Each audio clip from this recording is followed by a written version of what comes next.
Looks like we're live. What's going on, everybody? Let me try to figure out how to get this screen split so I can see comments and do group invites at the same time. I think I got this thing figured out. About scary thought in it. So hope everybody's having a good weekend. Yeah, let's see. We're not live on here yet. There we go. I think it's, yeah, that's it.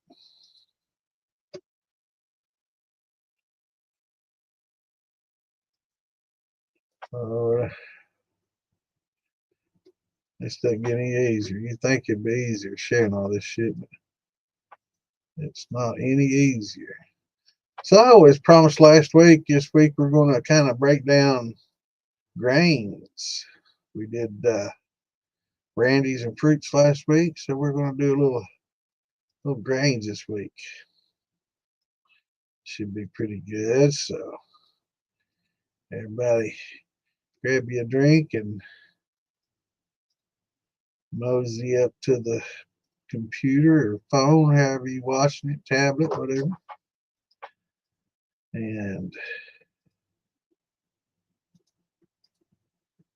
we'll get to talking about making shine from grains. All right, that's probably all they're going to let me do anyway. I don't know why I open all them up. I never get that far. But let me get them shared. What's going on, Kirsch? What's up, brother?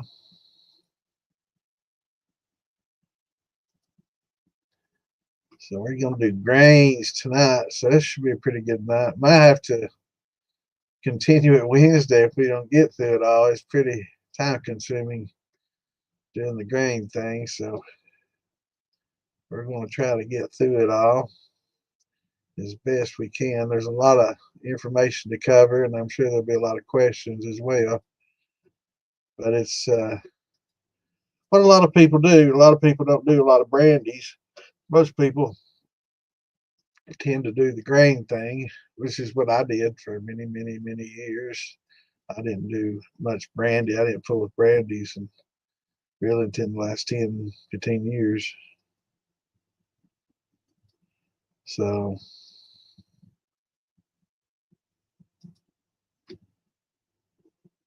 grain tends to be what most people consider moonshine, a corn liquor. A lot of people say that's untaxed and all this, that, and the other. But basically, for most, it was a corn liquor because a lot of moonshiners, they didn't know how to produce, tequila. I mean, I guess moonshiners in each, society or each place you go has its own unique roots and to whatever regional thing was distilled. But I would say the term moonshiner probably is an American term used to talk about hillbillies that made moonshine out of corn and grains, mostly.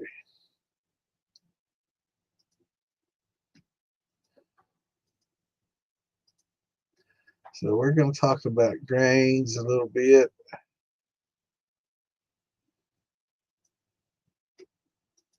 And a little diastatic and degree lintner and all that fun stuff. I'm not going to get too sciencey, I promise. But there will be a few terms used that might not, degree lintner might not be familiar to some people. I don't know. Basically, it's a diastatic power. It's how it's measured in degrees, lintner. So we'll cross that bridge when we come to it. We'll be talking about alpha amylase and beta amylase.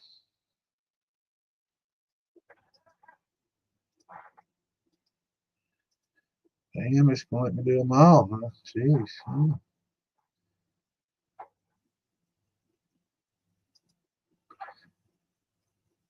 I have to open up a few more.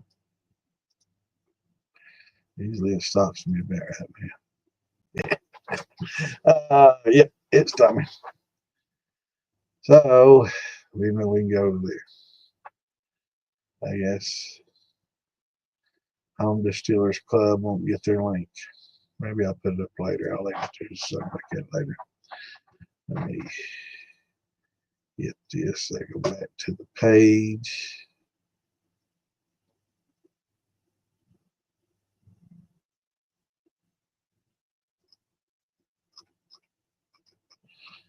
Let me refresh this page, make sure. On the militia page, we got to make sure, there we go. Okay, everything's working there. All right, good deal. All right. Close that one. Now I can maximize this. What's going on, Marty? All right, well, kind of stumbled around here. It's 6 after. We'll talk a little bit, give everybody a chance to get logged on. Tell them we're going to do. We're going to talk about grains. That's last week we talked about brandies. This weekend we're going to talk about grains, start to finish.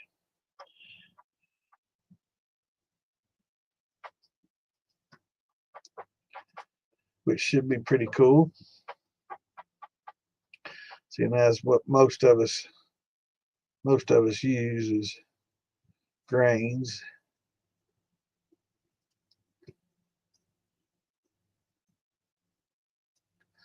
What do I prefer?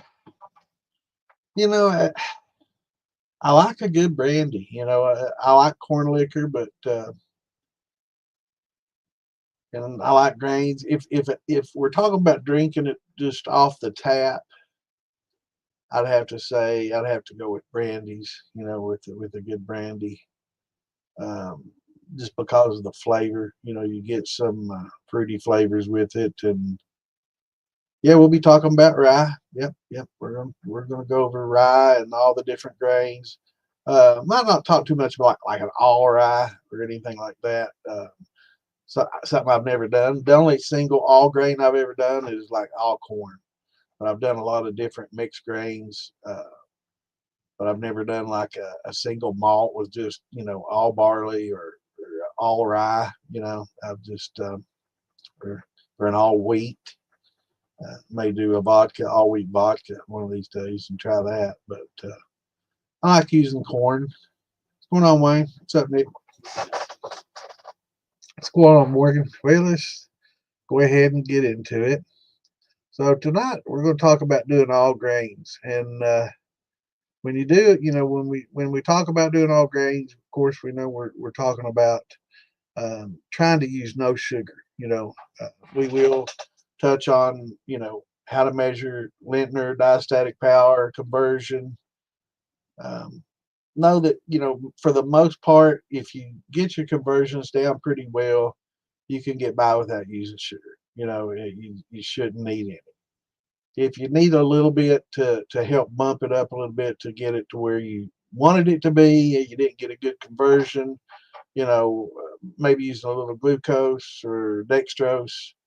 What's going on, Brian? Going on, Morgan?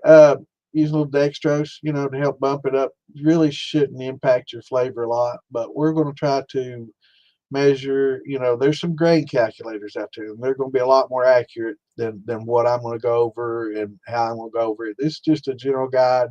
It's a quick, easy way to, you know, to figure out if you're going to be close enough or not. We know a lot of people these days use exogenous or exogenous enzymes with the liquid high temp and liquid glucose. But you know, there's endogenous or indigenous enzymes in malted grains that we're going to try to use, you know, and try to get in some grain bills, you know, enough Lintner or diastatic power to convert all the grains just using the grains themselves. So that's two different ways of doing it. I recommend, you know, if you got some liquid high temp, um, maybe using about half as much as you normally would use, you know, it would be pretty good. You know, that works. You can kind of help support the malted grains that you're going to use. So, use a little bit of high temp to help convert. It's not going to kill anything. It'll help your conversions along, and maybe adding a little liquid glucose at the end helps a whole lot. Because that's when you really do a lot of debranching, and that liquid glucose, it'll help. But Nick, we're gonna pretty much stick with just grains. Doing fruit and rye. Basically, just follow last week's seminar on making brandies, and just add rye, because you're really not you're just going to use the flavor of the rye. You're not going to try to utilize the starches in the rye. If so, then you can start with a rye, and use your enzymes on that, which would be fine. If you've got a little liquid high temp, you can use that on the rye as well if it's not a malted rye, and get what starch you can out of that. But most people tend to use the rye as more of a spicy additive, and not for its diastatic power. But if you have a malted rye, I think my chart has malted rye on there. Let's have a look, see. I'm not sure if it has malted rye on there. Let's have a look. I just downloaded a lot of this today, so some of it I've not really.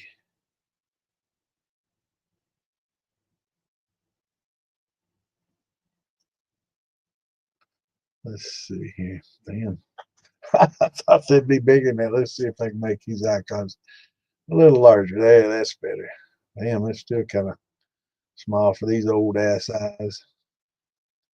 Here we go. So here we got, we got rye malt here. So rye doesn't have as much diastatic, you'll see, as a 2-row or a 6-row, but it's got some, 105. So that's not bad. But you can see your 2-rows about 140. 6-row probably going to be closer to 100, 110, maybe 20. You'll see on the chart that you get. And here you can see, some of your chocolate malts, and it's probably a blonde malt here, but your darker malts, they don't have any. They've been denatured. So, but we're going to kind of focus on wheat. I know a lot of people get a red wheat. That's pretty common around here. I get red wheat and malted, and it has pretty much the highest diastatic power you can get. And here's your 2-row barley. Pretty much the same. I don't know if this Vienna malt is supposed to stand for a 6-row or what.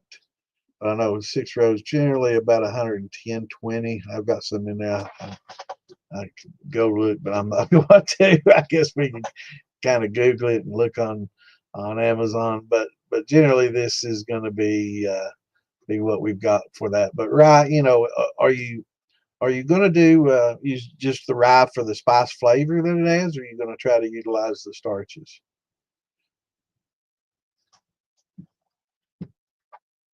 And what kind of fruit? I think apple rye. A lot of people do an apple rye, and that seems to be a pretty popular one. And I don't think they use pretty much just add the rye for the flavor. But yeah, this week I'm going to try to focus primarily on just doing the all grains. But adding, there's nothing wrong with it. I've not done mountain brandies, but I'm definitely going to do an apple rye. Peach rye be good too. I was going to say apple and peach are probably the two most popular ones. What's going on, Justin? What's going on, Andrew?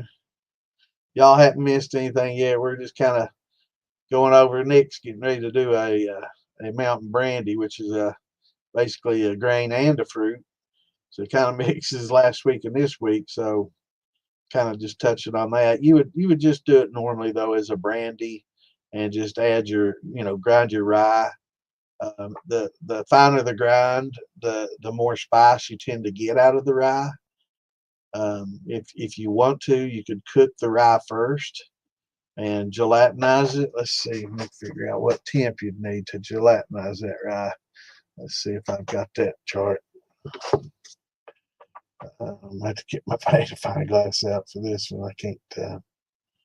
I know I've got a chart. Here we go. But this is for unmalted. Um, if it's not malted rye, which it probably isn't, you could cook it at about 158 degrees Fahrenheit, 155 or so. Uh, and I'd say, give it a good 30-minute steep, or, hour or so steep. I don't know if it takes as long as a corn would, but if y'all want to, I'll probably put these in the files on DIY and in the Moonshine Militia. So if anybody needs any of these, you do the conversion on the grains and then put your fruit in. So if you do want to do that, here if you want to cook your rye, this is your gelatinization temp, 158. So you could, since you're not using it, it's not a malt, you could probably go a little higher than that since you're not worrying about denaturing anything. Just like we do corn, corn gelatinization is probably pretty close to maybe, well, maize, here we go. Yeah, I was going to say it's probably pretty close to this millet, but yeah, here's maize on here, it's corn. So a lot of people say, oh, well, hell, we cook corn a lot. If your corn is not malted, it'll gelatinize. Any of these grains, for that matter, if they're not malted, they'll gelatinize a lot quicker at a higher temp without losing anything. So if they're not malted, you're not worrying about denaturing. So you can bump up the temperature and increase the time to gelatinize. I know, you can, if you're using uh, like a malted corn. A lot of people say, how would you do malted corn? How are you going to cook that at 185, 200 and all that, if you're going to, utilize the amylase, alpha and beta amylase in the malted corn. How are you going to do that? If you cook it that high, it's going to denature, right? So you have to cook it at a lower temp, like 160 degrees for a long time. So it takes 2-3 hours at least at that temperature.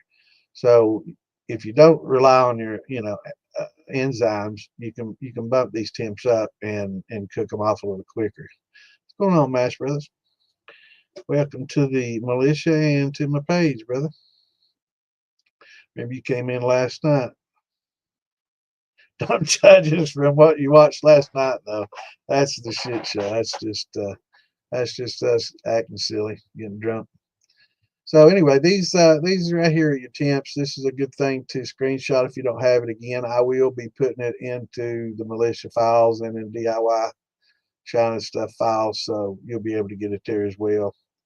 But yeah, cook your rye, at 158 for a few hours, or you can bump your, temperature up in 185. I know that's pretty much the high temp alpha range. So, cook it for a while at 185 and then throw in a little high temp amylase and thin it out, let it cool, and then when I guess you could add your peaches at about 160 if you wanted to kind of burn off any bacteria or wild yeast or anything like that might be on them. You can throw them in the pot once you got them mulched up real good. And I guess some people, I would do it separately. Personally, I would like Wayne was talking about. I would do my grains separately, and then do my wine and my peach separately, and then combine the two.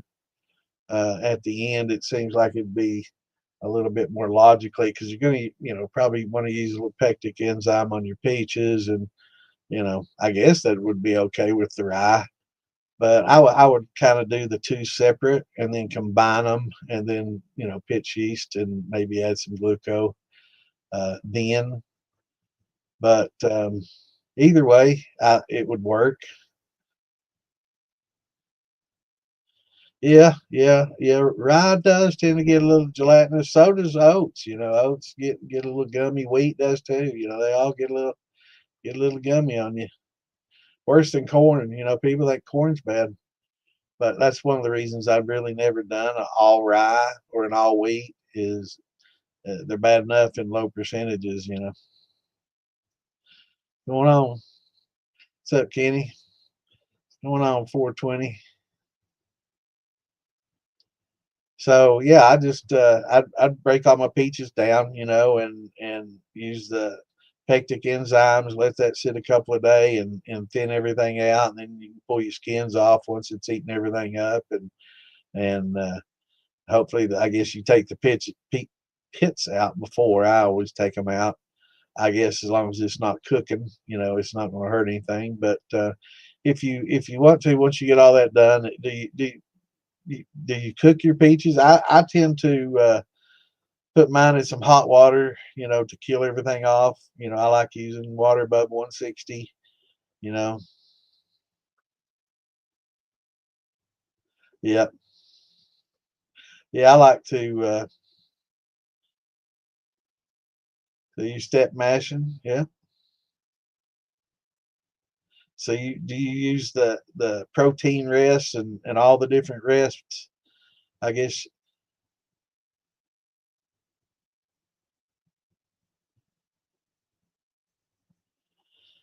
several batches of apples, but no flavor comes through.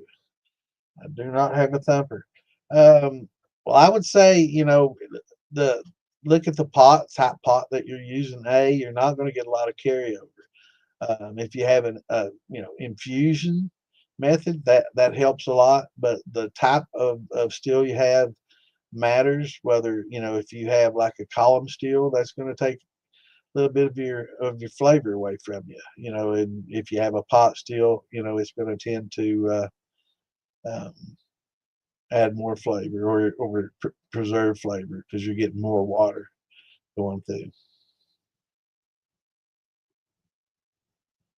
Yeah, if you're doing corn and oats, yeah, you want to cook your corn first. Really, um, if your oats aren't malted, you can add them in. But I tend to wait as it cools off. Let me give you this chart. I follow this chart pretty much when I'm step mashing. Let me enlarge this so I can see it well too. Let me see. I think I can just open it up in a separate file here so I can see.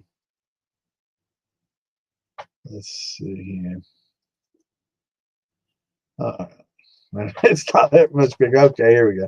Okay, so you'll see here that corn, maize at the top, waxy corn, 175 is what it says. So you're looking at 170 to 175 gelatinization temp. That's just regular corn. We know that to preserve enzymes, they're going to get denatured at that temp. Most natural enzymes are. So I think 155, Wayne, is for an alpha amylase. Anything beyond that is going to pretty much denature. So to cook your corn and preserve your amylase, you're going to have to cook it at around 150, 155.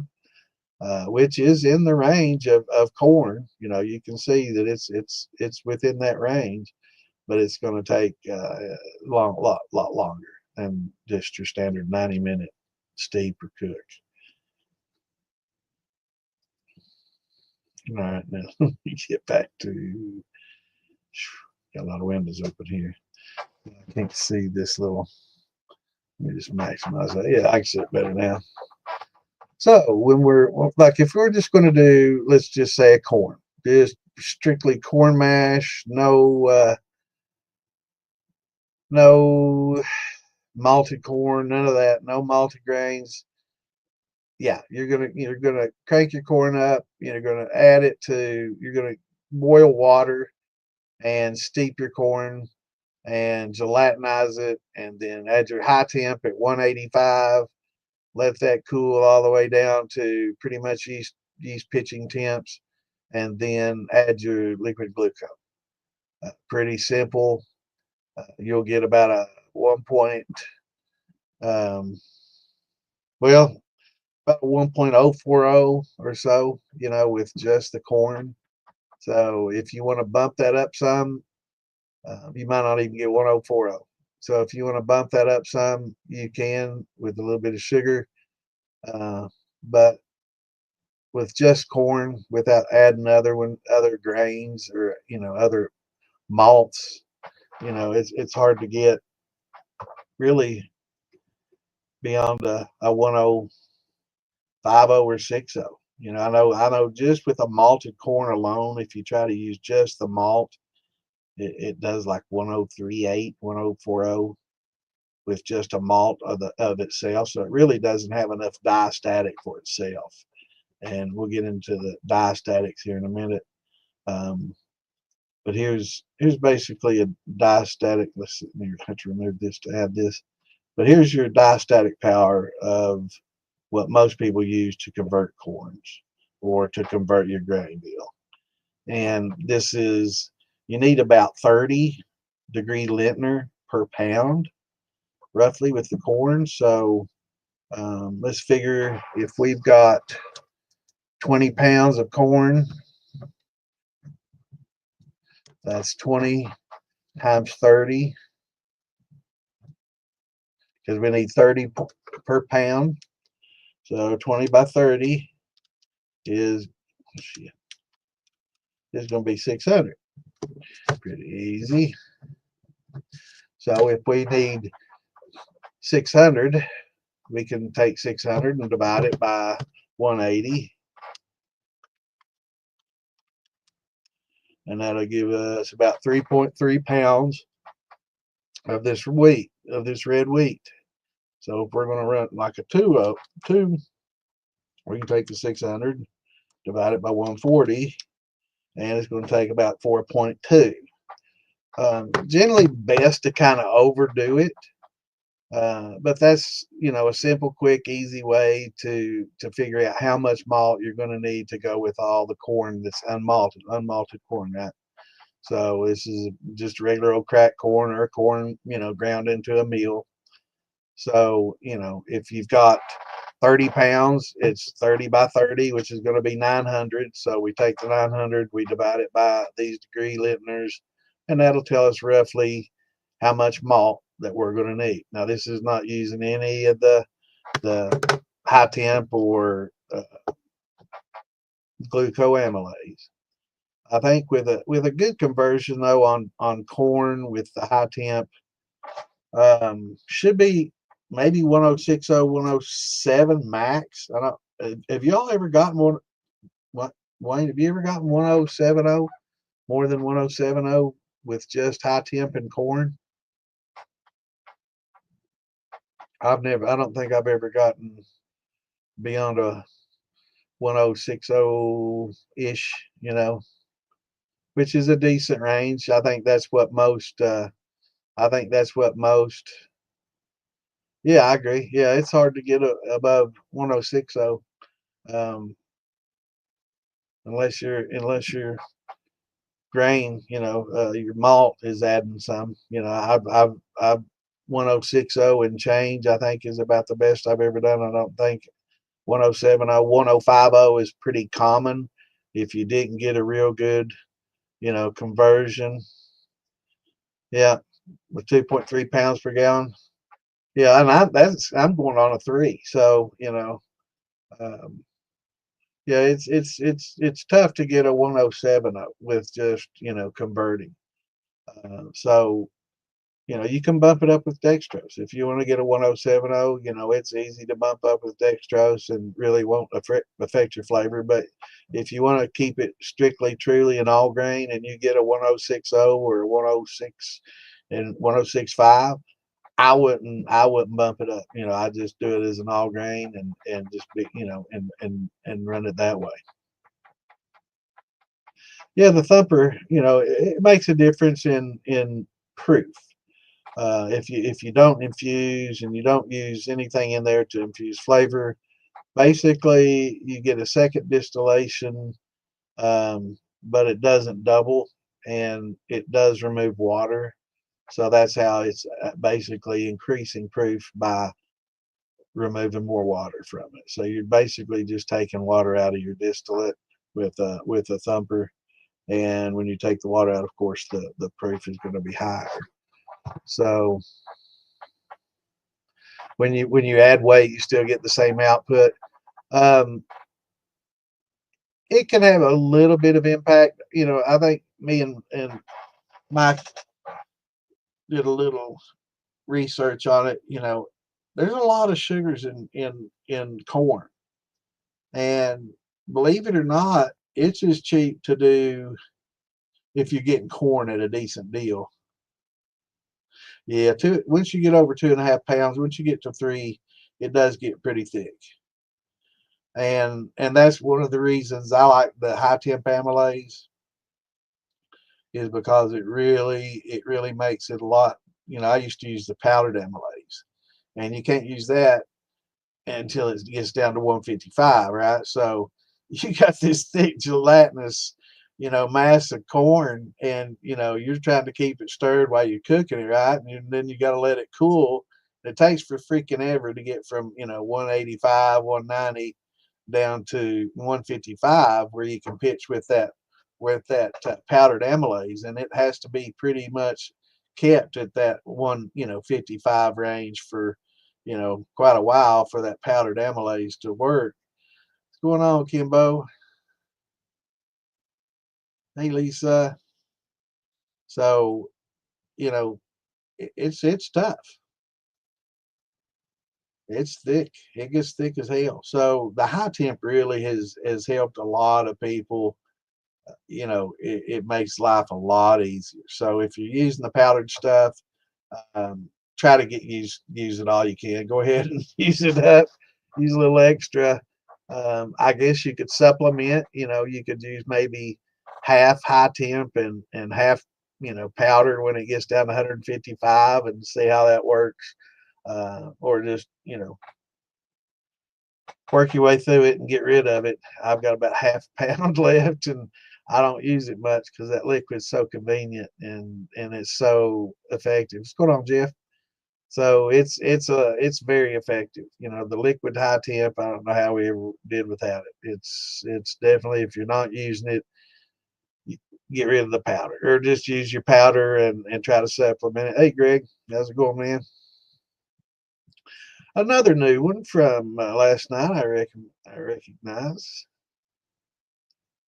So basically, we're going to start with just a corn. So if we got corn, we're going to cook it for about 90 minutes at about 190 degrees. And the best way to do it is to steep. And Wayne was talking about that earlier, because there's one way that you can irreparably fuck up a mash, and that's by scorching it. It's one thing that's really almost impossible to overcome, is the flavor of a scorched mash. If it's lightly scorched, you might be able to. It's never going to be right, but you might be able to get some alcohol out that you can tolerate, that you can post flavor with something to hide it. If it's very lightly done and you column it and flute it out, and yeah, it's a weed killer. So if you scorch it and you don't want to waste it, you need weed killer or paint thinner, or you weld and you want something to clean metal with before you weld, and you got something that you can turn out, columns and plates that you can crank out a good high proof. Yeah, I guess you could finish running it on out and use it for something else, fuel. I don't think your motor cares if it's scorched, but for drinking, it's pretty much fucked. It's just something you're not gonna want to fool with. But there are grain calculators out there that are a lot more accurate than what I'm showing you here. But this is just a quick, easy way to do it. Just remember the number 30 and that is a bare minimum. So 30 liter per pound. If you want to go 35, 40, that'd be wise. That because you can't really overdo it, but it's easy to underdo it. So overdoing it is just giving you patty. Yeah, it's not good. It's yeah, scorched. I mean, that's really the biggest way to mess it up because you can't run it and run it and run it and it go away. You can if it's scorched bad, it's just gone. So steeping has become a pretty popular method. You know, a lot of people one mistake a lot of people tend to make is they use their turkey fryers to cook with, and you know they got those little jet burners on there that focus all the heat in one small area. Those things are the bomb at boiling water or frying a turkey. They are freaking awesome at that because they heat up quick and they hold. But they're not really that great for cooking because they focus all the heat in one spot. But for boiling water, if you want to steep, man, those little burners are the bomb. You know, they're awesome for that.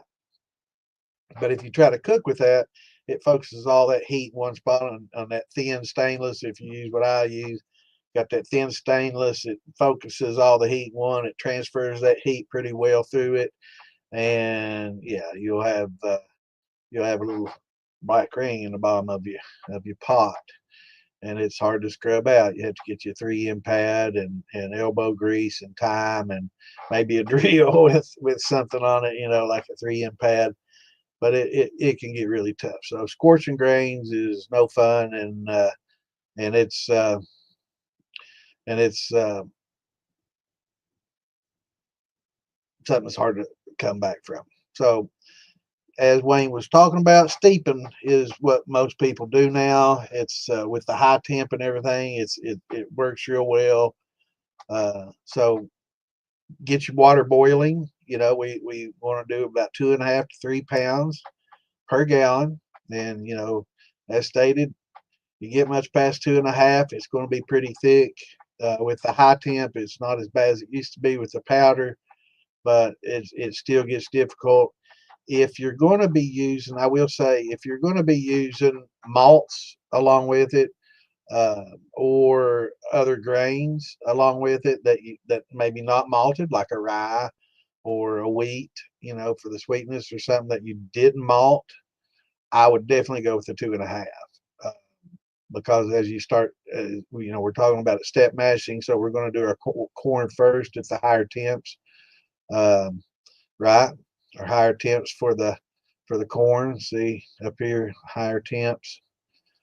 Barley down here. This is the unmalted barley, I'm assuming. Yeah, malted barley here, wheat here, rye here. So corn much higher. So as we step down, as we get lower in temperature, we'll be adding some of these other grains as our mash cools, right? So we're starting out and we're going to steep. So we've got, let's just figure we want to, and I best to overdo it. So if you've got a 20-gallon still that runs 20 gallons, so we know that it runs 20, so it's probably 25 to the top, right? So we got to leave that little space for foaming and so we don't, you know, puke over. So if you have a, you know, a 20 gallon pot that can do 20 gallons, we're gonna do 25 gallons, right? That's just the way to do it. And don't worry about what little bits left over because if you start out with 20 gallons of water, you're not going to end up with 20 gallons of water to put in that pot. So if you want 20 gallons of liquid to put in that pot, you better be starting with at least 25 gallons. You know, I recommend doing like a 60, and that way you can get 2 solid runs out of it and have a little bit left over to put in a thumper if you want to, or start your next sour mash with, or whatever you want to do. But don't put in the gallons that you think that you need because you're going to get a blob absorption, you're going to get evaporation. You're never going to get all the liquid out of all the grains once you know press them out. I don't care if you got the little spin dryers or whatever you got, you're not going to get all that liquid back. So you need to start out with more liquid than what you need.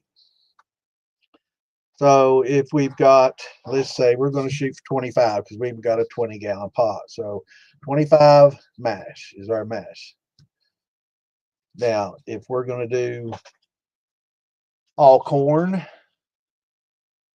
we know we got to do 25 times 2.5, right? Or 3. So we know that's 62.5. If we do 2.5, if we do 3, we know that's 75 pounds of corn. So that's what you're going to have to grind up. That's a lot. Yeah, I know. You can cut back on that if you want to, but plan on adding sugar if you're going to get it any kind of production. Because as we already said, if you just do the corn and do an all grain, 1060, 106 and change is pretty much a best case scenario. So, if things turn out perfectly, you'll be all right. But if they don't, be ready to add a little bit of glucose or dextrose, whatever. So we're wanting a 25-pound mash. So we know to either at 2.5 pounds per gallon. If it's just an all corn, we know we need 62.5 pounds of corn, right? All right. Now let's also look at, well, maybe we're gonna add a little bit of malt.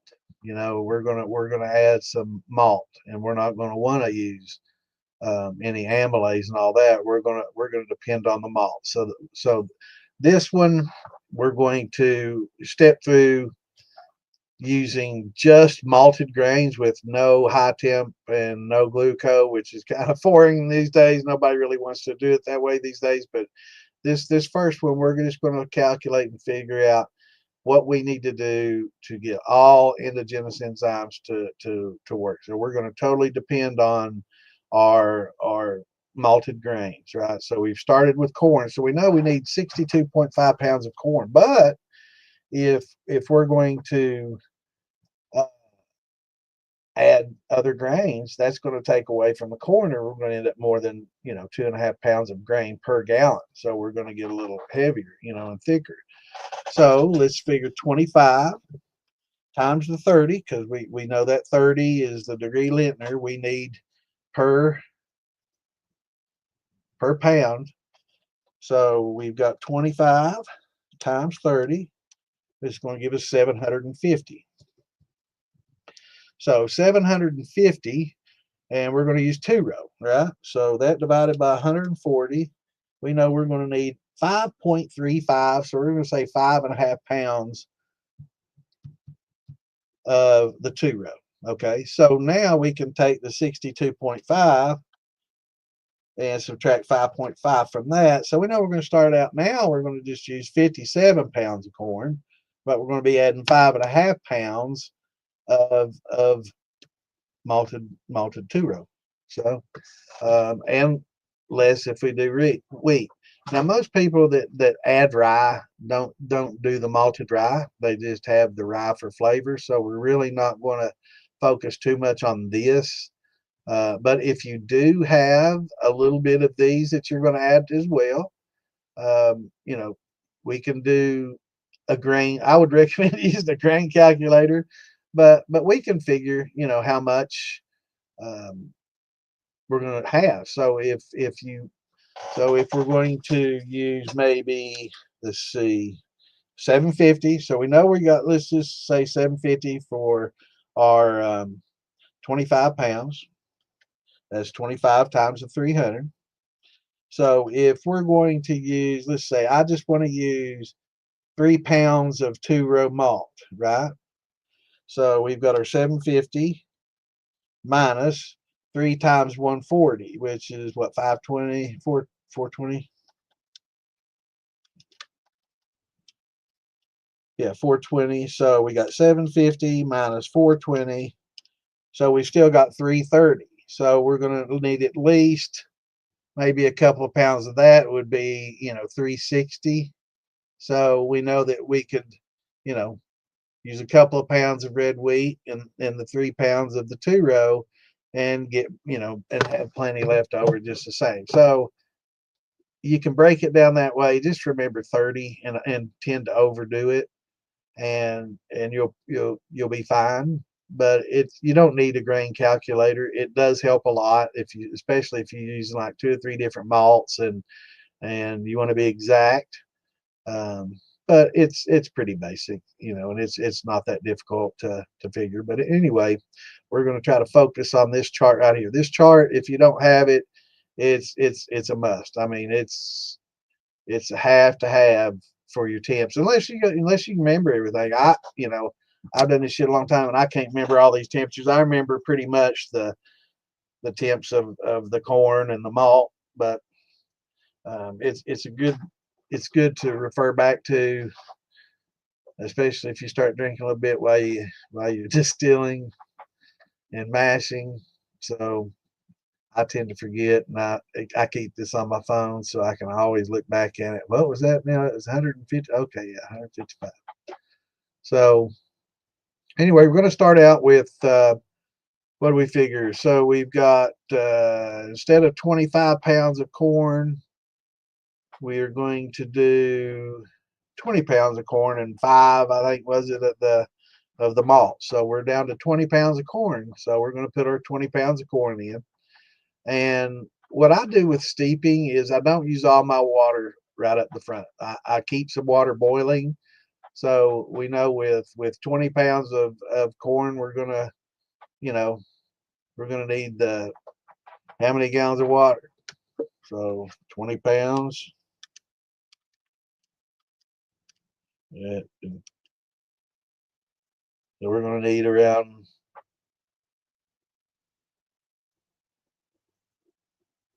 let's see, 10 gallons would be 25 pounds, 2.5. Yeah, so 10 gallons of water. But that's not going to give us a 20 gallon mash. So if we're doing a 20-gallon mash, I didn't even think of it. So 20-gallon mash times the 2.5 pounds per gallon. So we need 50 pounds total. Where in the hell did I get 25 from? I don't know how I got. So anyway, we're starting out with 50 pounds of corn, and that's a bag. So most people do, a 20 gallon with a bag of corn, and that's not really taking into consideration the other grains. So we can probably cheat a little bit and use 45 gallons or use a little bit more water. I tend to use a little bit more water, that way things get a little thicker.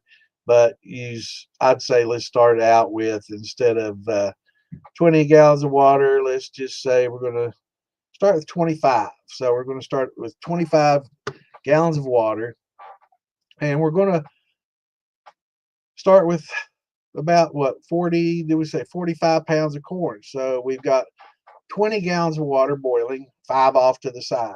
All right. So we get that both boiling.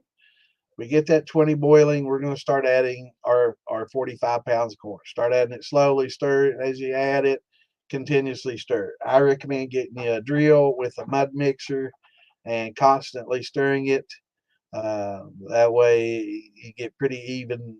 You don't want to dump it all in and go to the bottom and then have to try to get it up unstuck off the bottom. So just stir it as you add it in. If you have a second person helping, that's great. If not, you can make a rig you up a stand with wood. I've got a wood on mine. It holds my drill with tie straps. You can tape it up, whatever you want. Put a couple of notches that'll fit into the top of your pot, and have it, the height off there that your mud mixer won't scrape the bottom, right? And that way you can have your drill going as you're adding it. And it's pretty neat little rig to set up. I've seen a lot of people do it different ways, but having your little wood frame above your pot holding that drill helps a whole lot. So you're adding your corn, and once you get all your corn added in, check the temperature. You want to maintain that 190 plus degree temperature. So if it starts out at 210, as soon as you add that corn, it's going to drop, because the corn is room temperature or ambient temperature.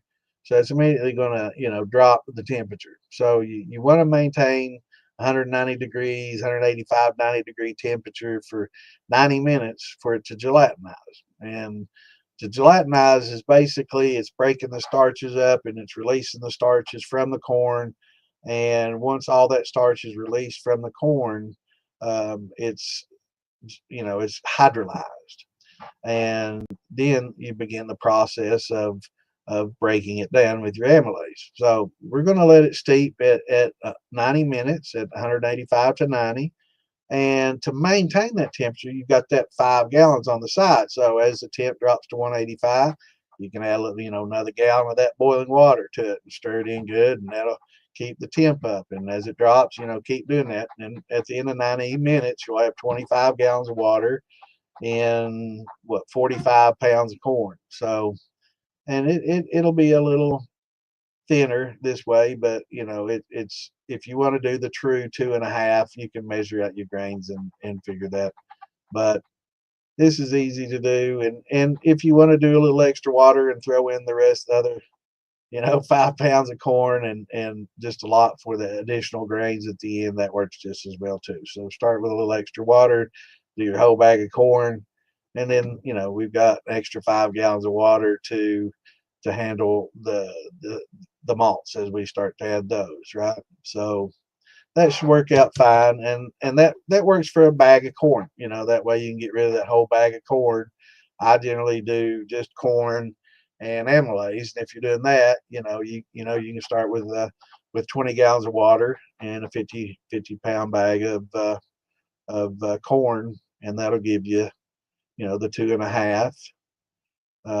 And just use your amylase, break it down as needed. The high temp added at 185, the low temp, at yeast pitch and temps, the liquid glucose, and you'll be fine. But we're going to do the step mash, so we're going to do the corn first.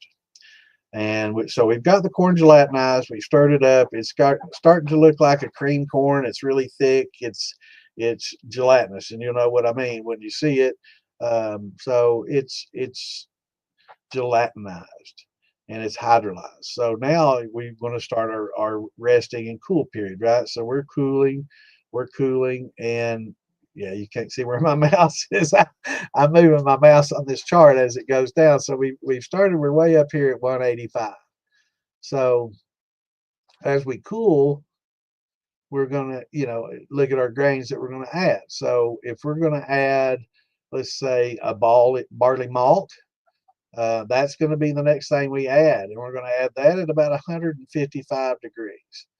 And if you want to use, powdered amylase along with it, if you got that powder that you want to throw in, now's the time to do it. If you're going to, supplement and help just the malt. Now we're not going to use exogenous or exogenous enzymes on this, so as I said, this is just going to be a grain conversion. But if you have that powder and you want to get rid of it, now's the time at 155 when you're getting ready to add your barley malt. Now, if you notice this green on this chart, it comes in at about 157.5. You want to hold this range, and you're going to, because we're adding malt. But even if you're doing corn, you want to hold this range here for about an hour, and naturally cooling down if you have an insulated fermenter, and you're not got a chiller or anything like that you're getting the temps down to this temperature, to 155, to add your barley. I know some people use chillers because they don't want to wait all day. So, but if you have it in a fermented or a insulated fermenter, it slows down, the temps drop really quickly, and which makes for really it helps a lot, but it does take a lot more time. So that's good things, can't be rushed. But if you do want to rush, I guess you can use the chiller. But when you get to the 157 range where you see the green, this is your saccharification range, and saccharification is basically converting to sugar. So this is where you get a lot of natural conversions going on in this range, and it's a good rest period. And your beer makers will use this as a rest period as well. So once it gets to 155, though, we're going to go ahead and add our barley malt. We're going to stir that in, and we're going to want to hold this temperature for about an hour. So if you're cooking, you can. If not, then instead of adding all 5 gallons of that water from earlier, you can save a gallon of it to help this, maintain. So if it gets down to 145, you can add a little bit more of that hot water and stir it in good, and keep, maintain this temperature for about an hour. Okay. Now, as it cools, if you're doing the wheat, that wheat's right at about 152.5.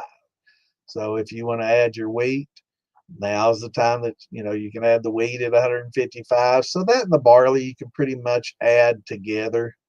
If it's malted, I would say that it would be fine at that temperature as well. It doesn't say malted wheat on the chart, but if it's a malted wheat, I'd say you'd be pretty fine at this temperature as well. So you can add your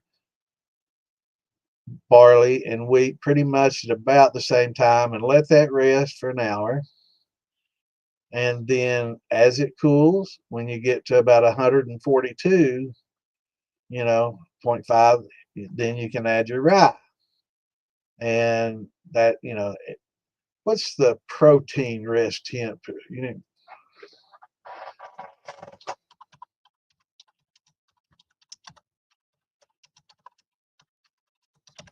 I know beer makers use it, but yeah, 113 to 131 for 15 to 35 minutes. So a lot of beer, and that's going to be down in here on this. Well, you can't see my mouse, but it's going to be at the bottom of this chart if you want to do a protein rest. So if you're making beer and you don't want to deal with the haze, that then you can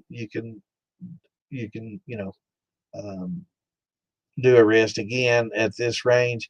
But again, if you have that insulated fermenter, it goes so slowly, it cools so slowly, all these rests pretty much naturally occur. All right. I'm going to try to field some questions. It looks like some of them are not. Okay, got a watermelon syrup.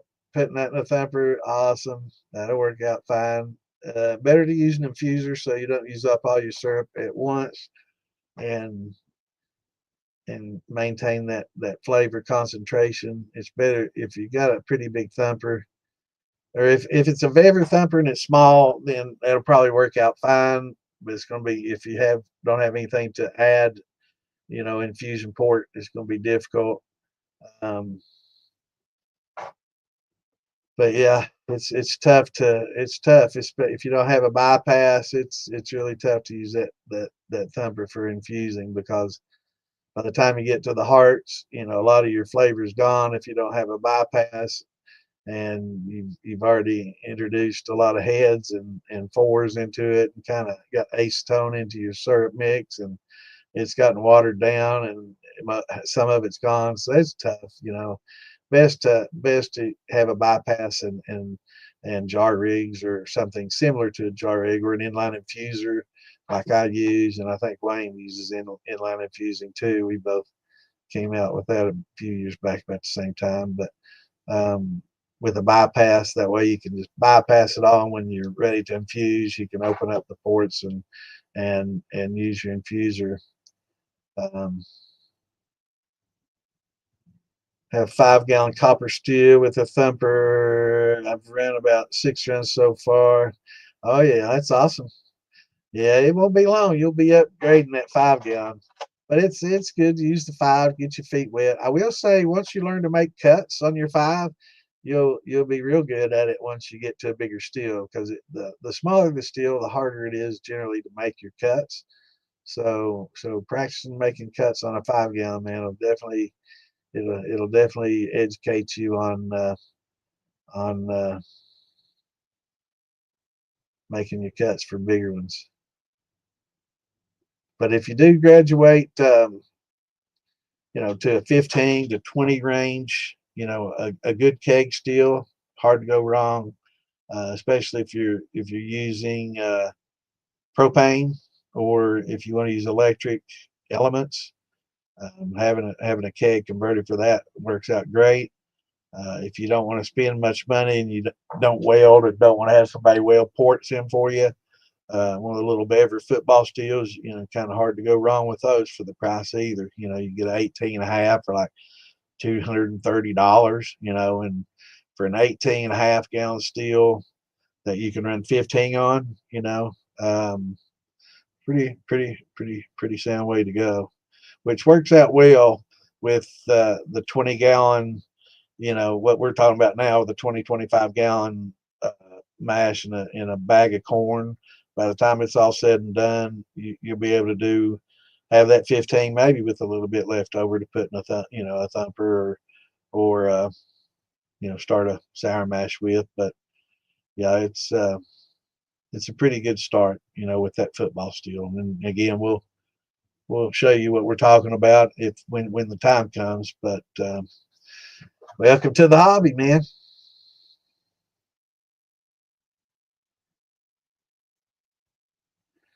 Awesome. I look forward to seeing it. What's going on, Dart? Yeah, I look forward to seeing it, Steve. All right. So I thought we had more questions. Everybody's saying, hey, oh, here we go.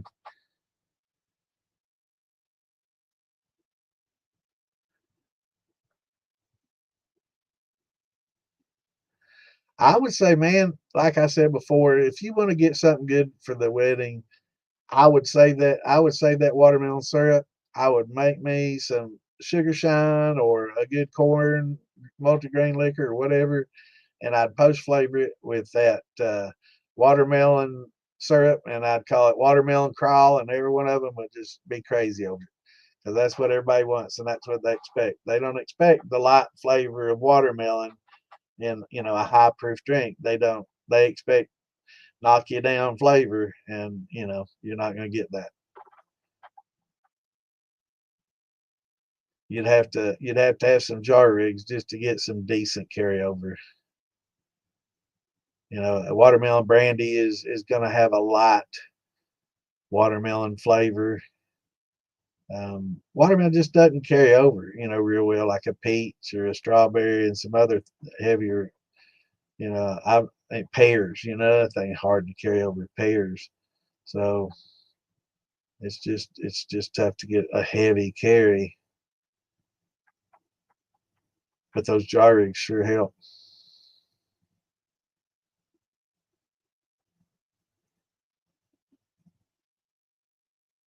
25. Well, you need more than a pound per gallon of sugar to make a sugar shine. You're going to need close to two to get a 108. What's going on, Chaz? What's up in Australia? That's what I do. I just post flavor it, man. That's what people expect. They don't. They're not true brandy drinkers. They don't know the subtleties. They have to have smacky in the face flavor. And,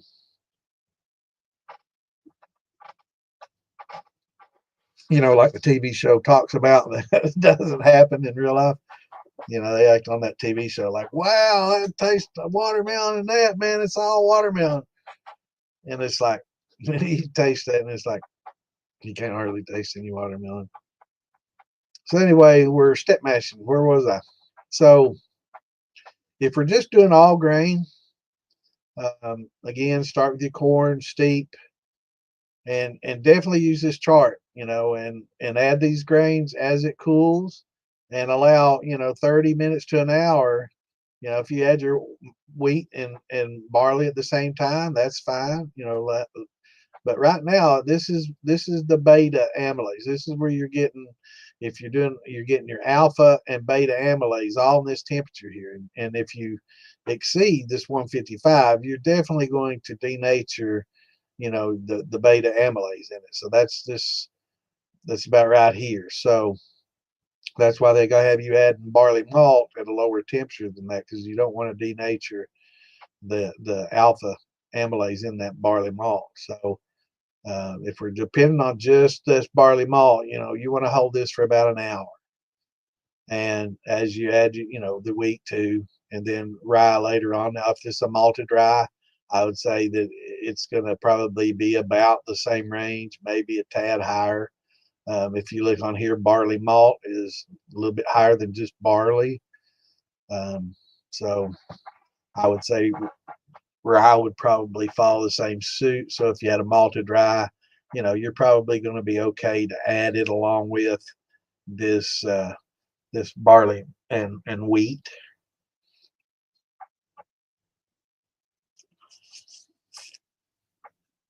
Yeah, you didn't do anything wrong, man. Did you add a lot of the rind, the red, the white part that's on the? Did you use the whole watermelon, or did you just scrape off just the fruit? Because if you get much rind in it, you can get a little bitter and maybe pull some melon flavor. But um, that's about. You're not going to get a whole lot of flavor. Now, if you do have a thumper, and you do start out with like a watermelon brandy, and you do have a thumper that you can add some. Now, what you want is seeds. I don't think those seeds are going to hurt anything.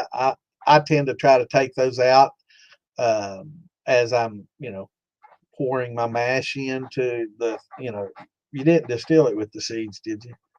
When you always want to strain when you pour your mash in or rack it over without getting any solids in there, because you definitely don't want to try to get any of the solids in there. So try to strain those.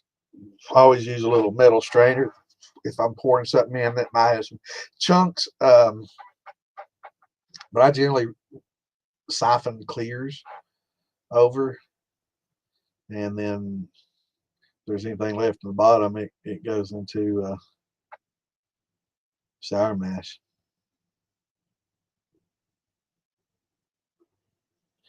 Yeah, you don't want to scorch. You don't want any solids in there. So yeah, with the watermelon, you're not going to get a lot. If you do, like you said, you get just a little melon flavor, and you'll get a lot watermelon flavor just doing it as a brandy. But if you use a thumper or the jar rigs, it adds a lot of nut flavor smell. You get a lot of smell with it. So when you're drinking it, you get that smell, and it adds some to flavor as well. But it adds a lot to smell. So when you're drinking it, you get that smell, and you don't realize it. You think you're tasting it, but at the same time you're smelling it too. So it increases, the I guess your exposure to it through your senses. So you're smelling it and drinking it at the same time. So it adds that second element.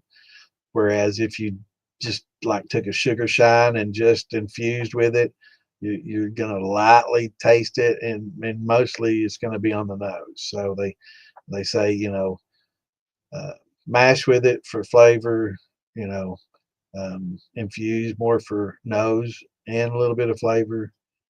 But that was with the thumper. I think with the jar rigs, you get a little bit more flavor carryover than just with a thumper. I do.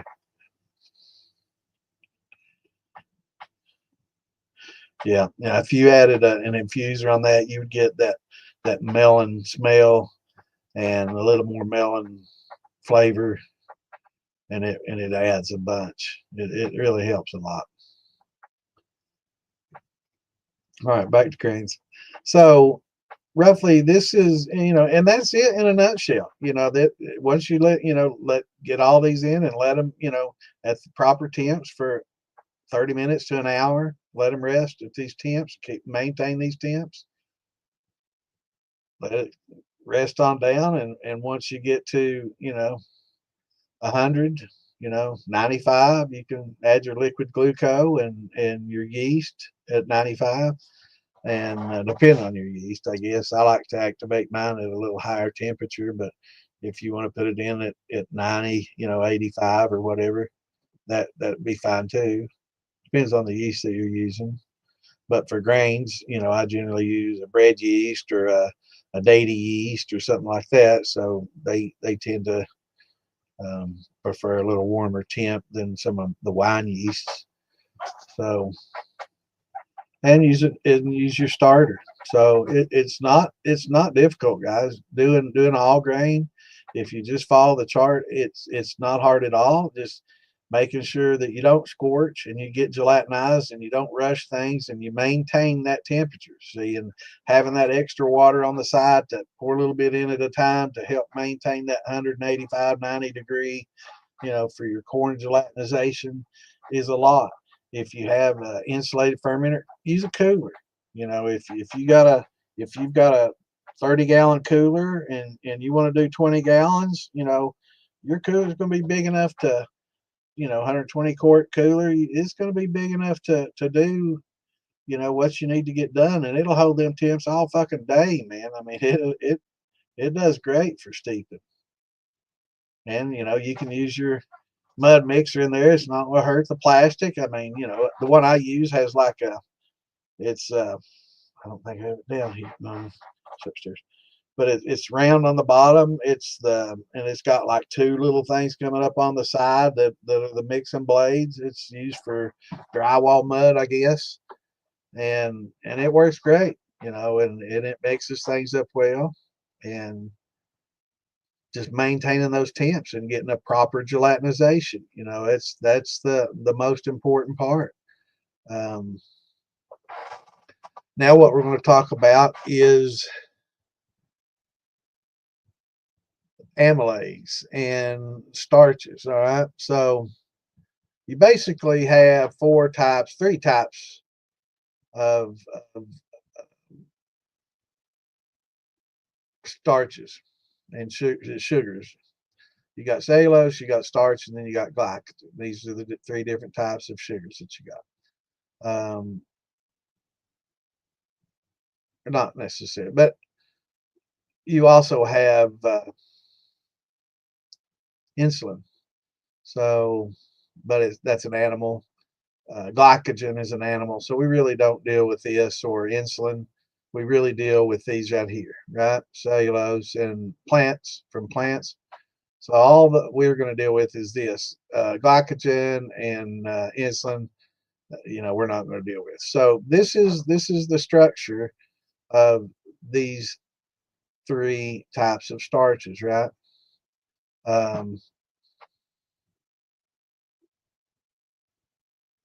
Or different saccharides, I guess you could say.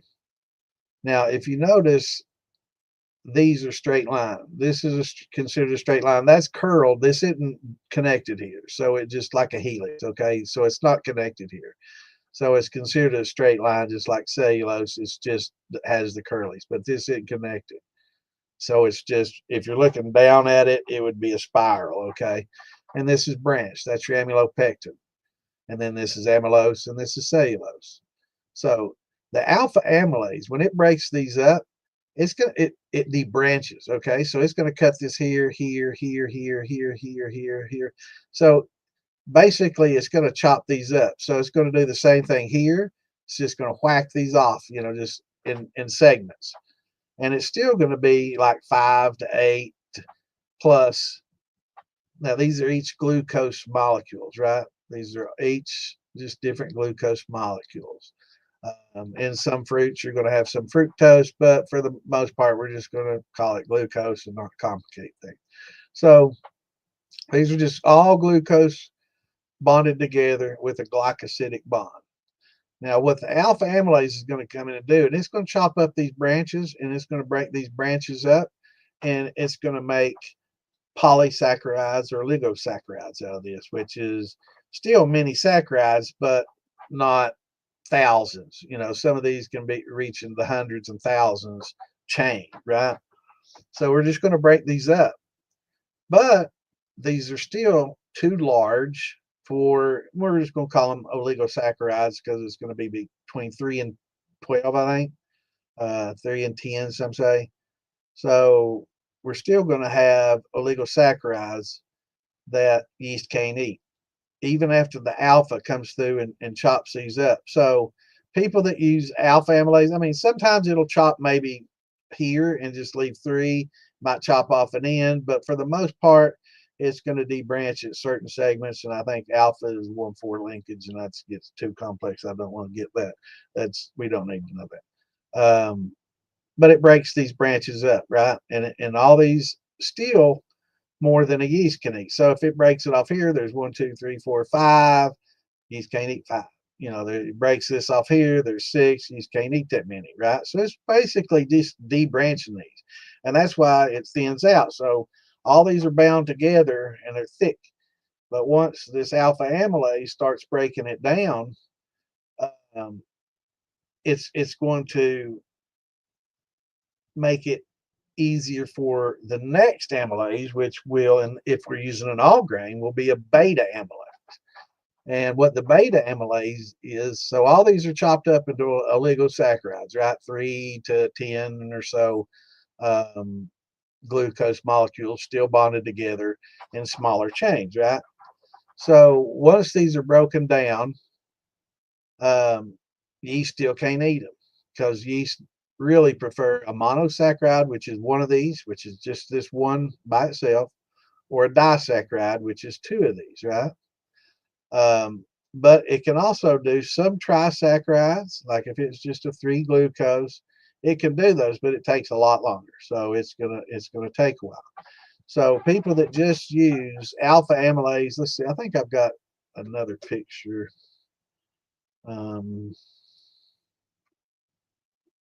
Yeah, here we go. This is the glycogen we don't need, but this is the amylopectin and amylose, and you can see here that it's spinning. You know, it's not perfectly like the other one. It's the other one looks like it's joined here, but this is just kind of spiraling. So it's breaking off these. It's debranching, you know, all these. It's just breaking those up. So it's preparing them for the beta and glucose, or glucose, depending on if you use them both. So it does this main chain too. This is just one long looping chain. So the alpha's coming in, it's chopping these up, right? So that's from your, I like this other chart a little better. So it's just breaking those up. So we're going to do this at this temperature right here where we add this barley malt. And this would be the same temperature that you would add your powder amylase, right? So if you had that powder amylase, you're just not using malts, then you could add it at this temperature as well, and it would debranch just the same. So as this cools, you also have a beta amylase that's contained in this malt, and it's going to chop like these 4 or 5s up into 2s, and maybe every once in a while it'll do a 3. So for the people that just use the alpha, and I've heard people say, well, I've just used alpha and it worked fine. Well, the alpha broke up some of these, and like this, you know, it broke up some of those that have 2, and it might broken up some that have 3. And it's kind of like that yeast can find them. It takes a while. It'll be a slow, but it'll be an incomplete fermentation. And at the end, you'll still have a bunch of sugars, and you'll think it's a stuck fermentation, but in all reality, you have unfermentable sugars because you didn't get them broken down by your beta or glucoamylase. So if you just use the alpha, you're going to get some production out of it, but you know, and it might double chop. It might chop it here, and accidentally, you know, get lucky and it chop you a 2 or a 3. But yeah, it's you're going to have an unfermentable, you know, a lot of unfermentable sugars in there. So maintain this, and once that barley malt, it'll start giving, I think around 135 is when the beta starts kicking in. So as it cools, your beta amylase is going to start activating and working in the 135 range, and it's going to break all these, that the alpha chopped up into 2s, and maybe a 3 every once in a while, because beta is not quite as good at converting as the glucose, but it does a plenty good enough job. So it's going to break all these that have already been broken up by the alpha into 1s and 2s. So once we have that, then we have, you know, we can use our iodine, and it's gonna show us that we don't have hardly any starches left or no starches left, because we got everything converted, right? Everything's being converted into, simple sugars, and it's no longer a complex starch, right? So the iodine test will show you. And if you just use that alpha and you do the iodine test, it's going to show you that you still have starches and you're not going to get a good conversion. So, it's not all lost. You can wait till it cools on down and then you add some liquid glucose and it'll work it for you. It'll debranch them, and then you can use your iodine test and it'll be like, oh, okay, well that worked.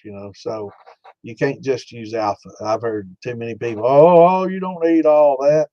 It works fine, and a lot of people tend to think because something worked that it's okay to do it that way. And it's not. You're not going to get good production, and it's just not the way to do it. You might get some alcohol, but it's not going to be, it's not going to be as good a production as you wanted, and it's not going to be as good as what you wanted. So, you know, you can get a result, but it's not going to be a good result.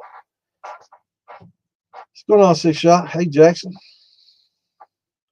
All doing pretty good, brother. So, it to do the step mash, it's really not that difficult. Cook it 190 for 90 minutes. Maybe a little longer. If depending on the corn and altitude, I think may have an impact on it. There's a lot of different things that have impacts, but you'll be able to tell by looking at the corn if it's gelatinized. Now, another method is if you're using the high temp amylase, you cook it at the 190 and you let it, rest for the 90 minutes. Once it gets to 185, you can add that high temp amylase in there. Boom. And you've got it debranched and it's, thins out and it's real easy to stir. I mean, you can see it work. I mean, it's just like you go from really thick, and it's amazing how little the liquid has that big an impact, and it just shows you how powerful these enzymes are. And we do the same thing in our body.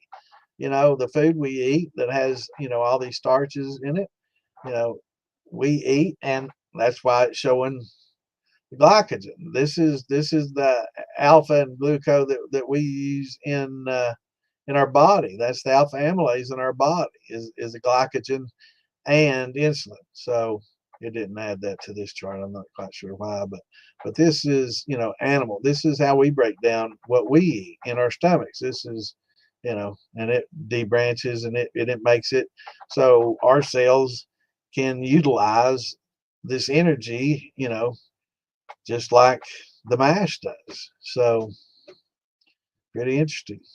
But that's what fuels it. It's sugars. That's what fuels our muscles. It's what gives our cells energy. So we've step mashed now. With the high temp, going back to the high temp, added it at 185 after you've gelatinized your corn. Added at 185. It gets thin. Let it sit and it'll rest. If you insulate it, it's going to come back tomorrow.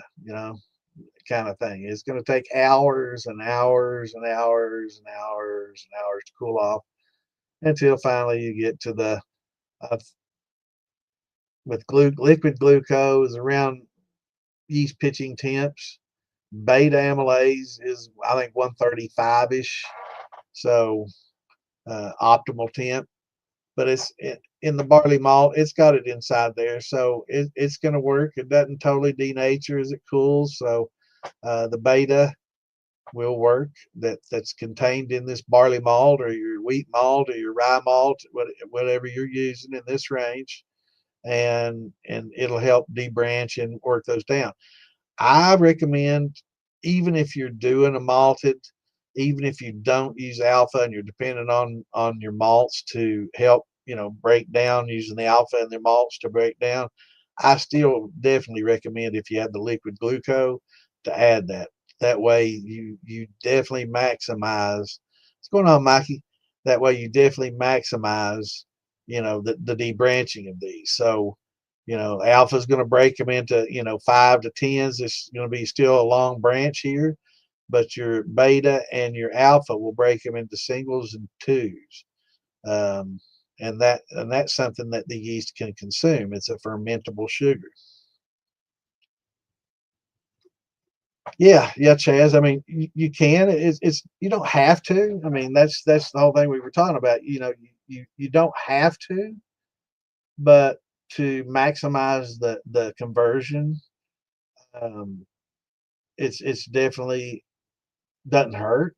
And if you have it, especially the powdered, going back to the powdered amylase, you know, the powdered alpha works, but it's very sensitive for temperature and it's not the most effective, right? It's not quite as effective as the liquid. It works and it works well, but it's just not as effective as the liquid. And you have to wait a long time before you add it. So you're gelatinizing up here, your corn, and then we're waiting, and you know we added at about 185, or I'm sorry, the powder at 155. So you know that we have to wait for a long time for the corn to cool before we can let it. You know, of course, you want to stir it and help make it cool quicker, or you can find out why a lot of brewers and distillers and have chillers, as that's so after you cook at these temperatures, you can get it down to, you know, your barley adding temperature a hell of a lot quicker. You know, it's great to steep in a cooler and have it all that, but once the steeping's done and once the gelatination is done, you don't want it to be insulated anymore. You want it to cool off quicker. So, you know, instead of having that hot water to the side, if you want to cool things off quicker, you can have some ice water to the side. So, you know, you can have a little, always underdo the water that you need, you know, so you can add that extra hot water to keep the temp up.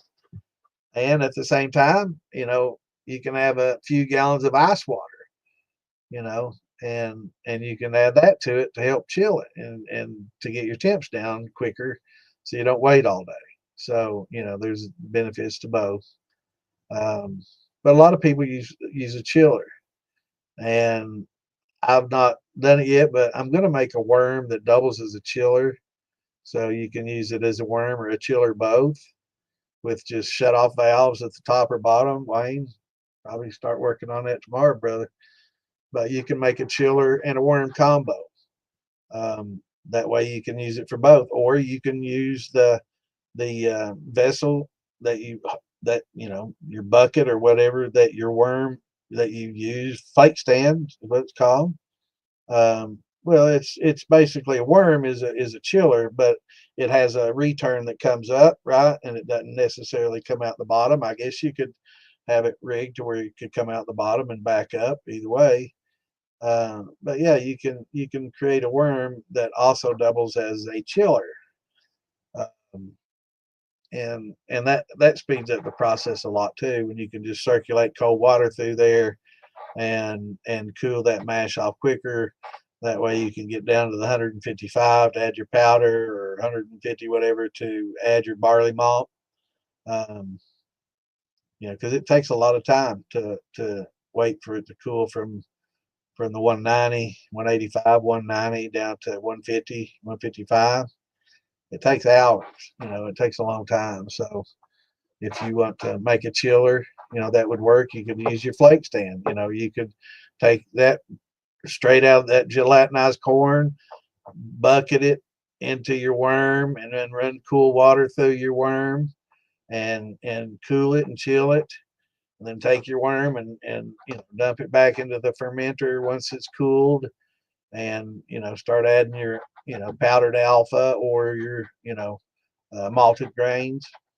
You know, that'd be a good idea too. And then just rinse your flake out and have it good and clean, ready for when you do your run. You know, um, that would work just fine as a chiller. And that's something I've been working on. So I gave it one of my little secrets there. I've not seen anybody do it yet. I'm sure somebody's done it, but I've not seen anybody do it yet. But um, same thing, you know, yeah, get multi uses out of it. You know, make you a little chiller and worm all in one, and you could, you know, just have a cut off, basically your worm going down, and have a T. One comes up, one goes out, and has a valve, right? So you could, you know, and you have a valve on your second one that's coming up.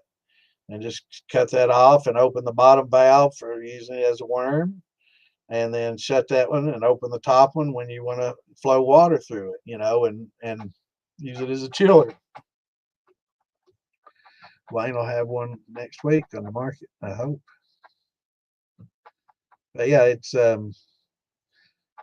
makes it a lot quicker and a lot easier, because it is a lot of waiting, and you just got to have other things to do, be mashing in something else, or do it while you're distilling something else, because you got time, because that you know 4 or 5 hours, whatever it takes to make a run, it's going to take that probably that much for that to cool off. If anybody's ever run, you leave your steel, it's 190 degrees, and you walk away, and you come back the next morning. What temperature is it? It's still hot as fuck. It's still pretty damn warm. It's 140. 8 hours later, so they hold heat. The heat. So that's why chillers were invented, because it takes so long. But that's pretty much, using the amylase and using just the grain. It's really simple. Got any questions? Shout them out. It's not as hard. People, try to make it a lot harder than it is, but it's pretty basic. It's just, follow the steps, follow the temps. 185, 190 degrees for at least 90 minutes is what your corn is going to take to gelatinize. When you get to your malt and your wheat, hold these temps for an hour.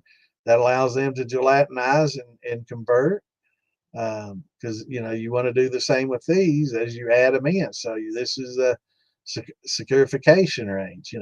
This is when a lot of that is converted. So this is a resting period. So you definitely want to hold these temps, for an hour, hour and a half if you can. And again, when you're using the coolers or something that's insulated, you really don't have to worry about it cooling off too quickly. The issue becomes it doesn't cool off quickly enough. So, if you want to go to cooler and then dump it into something where it has a chiller, and then once it gets down to this temperature, you can dump it back into the cooler and just leave it there overnight, and let it work and let it steep and work overnight, and you'll get your good rest period there, and then you'll get your protein rest down here to 110 to 13, I think it was 113 to 131 for half an hour. It activates the enzymes, and which break down proteins and beta glucans in the malt. So you're using and these come in your malted grains. They'll be in your malted grains. There's enzymes in there, protease and peptidase, which help. And this causes, and it's especially beer makers are more concerned with this, because it gives you a good clear beer instead of a hazy, milky looking beer, which is to a lot of people a very pleasing looking blonde. So if you want to get some of that haze out, that resting period right there is essential in breaking down a lot of the proteins and stuff that give you that haze. So that's considered a protein rest, and that's 113 to 35 range. So if you let it cool off naturally, it's going to definitely hold those temps over an hour. So that's again not a concern. If you have an insulated fermenter and you let it go all night until the next day, it's going to take a long time to cool off. So you'll get good rest and you'll get good enzymatic action. If you use the chiller, you got to be a little more conscious about holding temps in ranges a little bit more. So that's why, a lot of people, if you got like a 55-gallon drum and you want to take a 40-gallon that's a little taller and narrower, and like put some foam on the bottom, and then run some of that spray foam around it and insulate it, or get you a big cooler. Having a big cooler is nice. It's great for parties. If you like to fish, have that big cooler on the boat's really nice too, especially if you do saltwater fishing, it's nice to be able to put that big barracuda or that big wahoo or whatever you catch in a big long cooler, you know, and I guess barracuda is pretty bony. I don't know a lot of people eat that, but wahoo or some of these other big fish, you know, you've got that big cooler, you can put them in. And it's nice for parties, and it makes a good bench seat. You know, it's great for you pontoon boats. You know, having those big coolers is pretty nice. And if you do a big mash in them, you know, they'll hold those temps for you. Um, but you know, taking a drum, you know, and spraying some foam around it, those work real well. And cheap. You know, you can look on Marketplace, you can pick these drums up 20, 25, 35 bucks for, you know, 30, 40, 50, you know, gallon. I know some ones I use, I picked up in Louisville really cheaply. They're used, well, I was going over that way to get some wheat in Fisherville, so I went on over to Louisville and picked up some drums off the guy. He had them like 20 bucks for, I think it's 42 gallons and 35, and I think they held um, medicine. So it's a food grade, and so that works well. All right, brother. Well, tell us what you're doing, and we'll figure out what we got to do to make it right, Melvin. What? First of all, let's start out. What mash are you doing?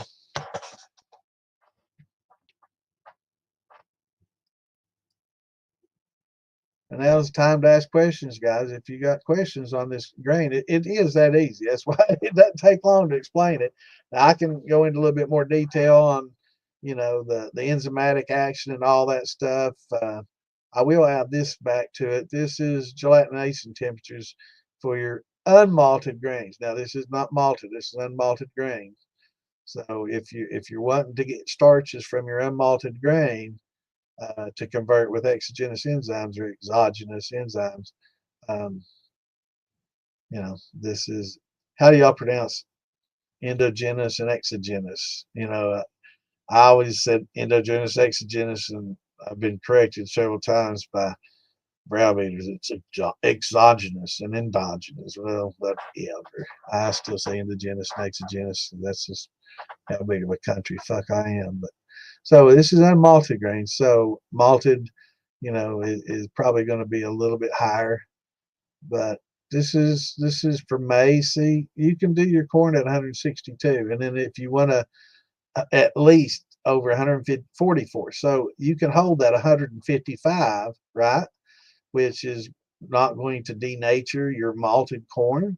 So if you have malted corn and you want to use the malts from the corn, the alpha from the corn, to allow it to gelatinize and break it down, you have to cook it at 155, 144 to 55 degrees.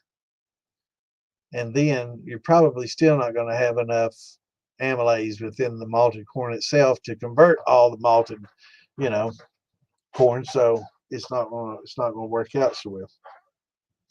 So you're using cornmeal. Okay. Are you using store-bought cornmeal or are you grinding corn?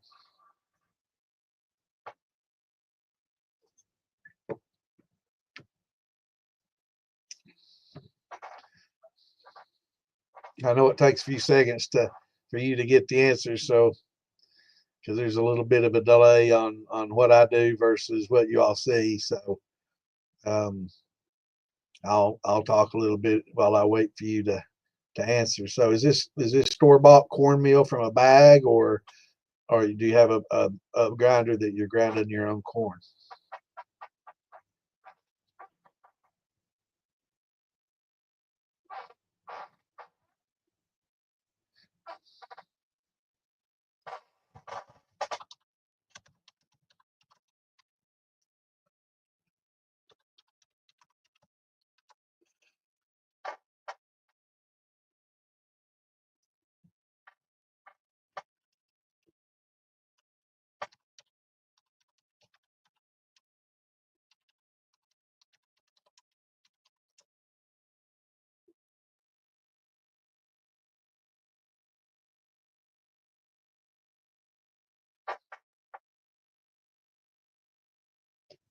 store-bought. Okay. Does it say enriched on it or fortified?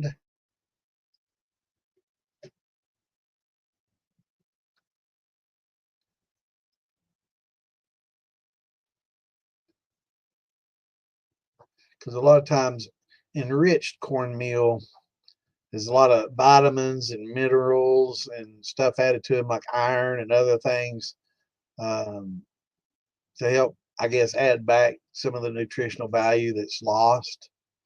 Um,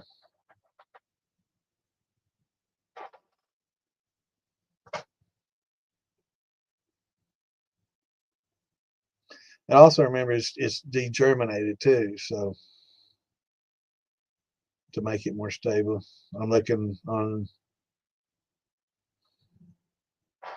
yeah, they enrich it with thiamine, riboflavin, niacin, folic acid, and iron. See, and that iron definitely you don't want that in your fermentation at all. So um, that could be part of the problem. You know, enriched iron, it's got iron in it, which is not good for the fermentation process at all. It affects the calcium uptake, and it's something that you definitely don't want.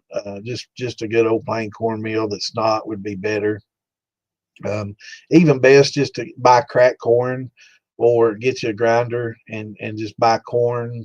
It's cheaper that way too. I've done what you're doing, but when I did what you did, I didn't really rely on the cornmeal. I didn't really cook it, gelatinize it, and use anything like that. I basically just heated it up hot enough to melt some sugar in to give it corn flavor, and I was basically making a thin mash.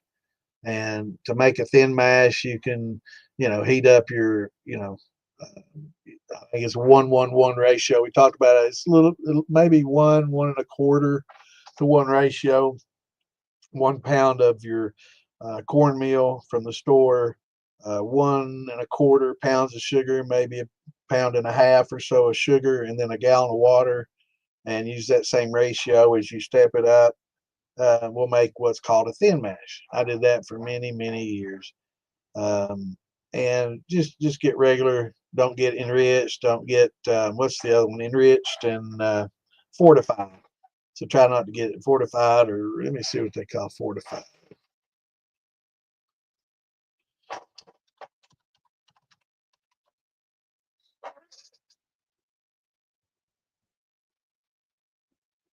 So it's pretty much the same thing as enriched, fortified. Yeah, it's just a lot of during the milling process, the heat takes away some of the vitamins and minerals, and some of it is lost, and they add folic acid and things to help keep it fresh, and I guess some other things, but iron, folic acid, vitamins, zinc, which zinc's good for fermentation, but your iron, again, probably a problem. Um,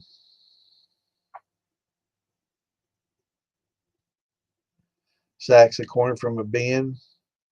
Um, well, I mean, if they're are they just grinding corn, or is this like Martha White enriched? Because if it's just corn that's been ground up to make cornmeal, and they haven't done anything to it, you're just getting it from some meal. A lot of meals don't, you know, won't necessarily fortify it. They can, but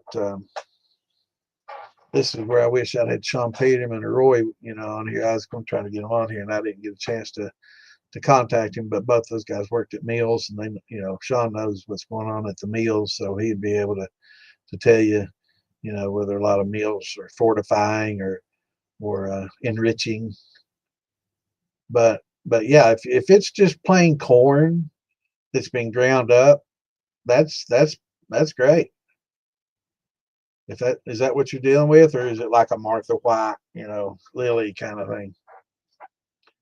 Because those can be pretty much. But if you're wanting to use it to convert, um, probably best not to get the enriched and all those, and it affects the flavor too. All the but it probably helps the yeast, truth be told, other than the iron. If you could just leave out the iron, it wouldn't hurt anything. Sure, folic acid isn't probably the best, but I'd say that pretty much would dilute out once you added, X amount of water. But the iron is the issue. So with a lot of the enriched or fortified, you definitely don't want that added iron. So that's not good for your fermentations. So if you got like just regular ground corn, yeah, that's what we're talking about. You cook it 190 degrees for, an hour and a half, and it'll gelatinize. That's cornmeal is cornmeal. You can grind it up. You can use cracked corn. It's all the same. Cracked corn is a little heavier, of course. Of course, it's a little more coarse. So yeah, so if you're using like Lily or Martha White, I mean, you don't have to change it out. Let's just go on with it. So make sure it doesn't say fortified. So if you see something that says fortified or enriched, try to find something that doesn't. You just want plain cornmeal. It's cheapest to go buy a bag of corn for, I guess Tractor Supply has it for $8, 50-pound bag, yellow dent. But they say to keep it outside if that's the case. I don't know. Maybe better to get it at a Tractor Supply if you can get it fresh. I don't know how long it sits on their shelf, or how long it takes to get bagged and shipped and sits on their shelf. But I've never had any issues with it. So Tractor Supply, or Farmer's Feed and Supply Store, whatever that you can get just plain old yellow dent, and get you a grinder. I used blenders, food processors. I used to go to Goodwill and buy them because my ex and my fiance didn't want me dulling their blades and breaking all their stuff trying to, especially at red wheat. It gets it's hard to mill that up. But get you a grinder. 150, I think $180 is cheap. I got mine on Black Friday, and it was like 170, $80. If you got sacks full of corn, you got corn, whole kernel corn.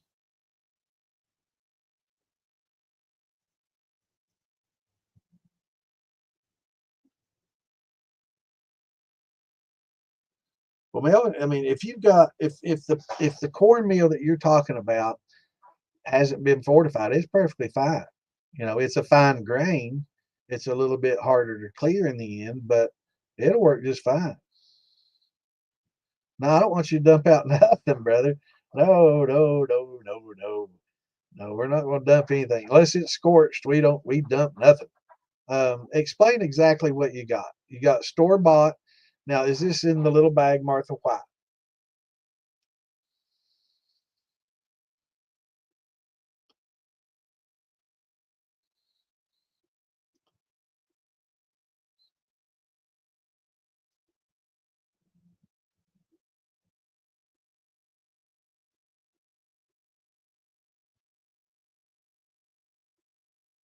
So if what we're talking about, so if you're talking about just the small, when you say sacks, I'm imagining 50-pound bags. So if you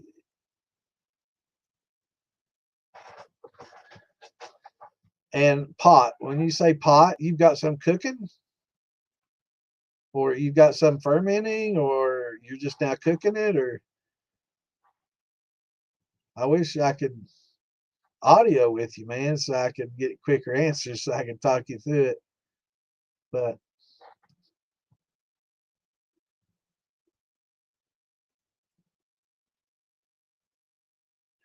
let's do quick yes and no's. That way we don't, because I know that this has got like a 5 or 10 second delay between when I ask something, and then it takes 10 seconds for you to get it, and then it takes a little while. Okay, I got it for free. What's left over in my hopper? Okay, so let's do yes or no's. Is this an enriched or fortified meal?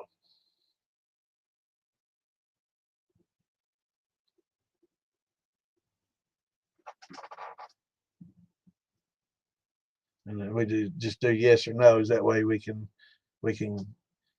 get you fixed real quickly here.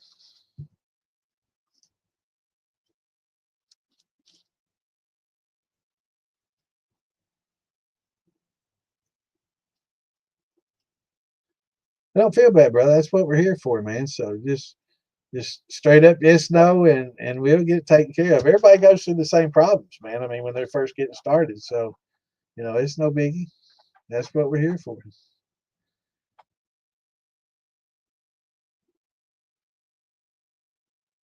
So you did say store bought, and I think that it is maybe an enriched. Yeah, enriched. Okay, so that's fine. And how much of it do you just getting it for free? How much of it do you have? I mean, we talking hundreds of pounds, multiple bags, or just 10 or so bags. But yeah, we can get you through enriched or not. It's fine. It's fine. No, you're fine, brother.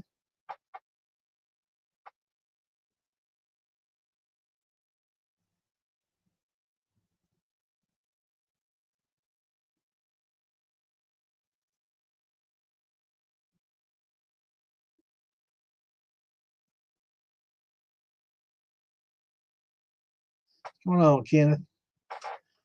So I'm assuming that you got it, and it's not ruined regardless. I mean, if we just have to add some sugar to it, you can make a thin mash. So it definitely don't pour nothing out. We're not going to waste anything. We don't do that. But even enriched is okay. It's just not going to do as well, right? So I mean, it'll still work. It'll everything's fine. I mean, it'll still work. It's just going to have a little iron in there, and you're going to have a little issue with calcium uptake, but we can still make it work. It's just not going to be optimal, right? So you're still going to get an okay drink. It's just not going to be an optimal one, and you won't get the best fermentations or conversions. But it's not all lost, especially as this first run. It's going to be a good experience for you anyway. So, but yeah, for the it's best if you can. Now, of course, if you're getting free, I wouldn't change a thing because you can't beat free. But when you figure you've got $10, I'm just gonna $10 in a 50-pound bag of corn, okay, and that 50-pound bag of corn, once you ground it up into cornmeal, it's still 50 pounds of cornmeal, right? So you don't lose any weight. You're just changing the consistency of it. So $10 for a 50-pound bag, if you're getting 5-pound bags for free, that's awesome. But 50 pounds, that's 10 of those bags,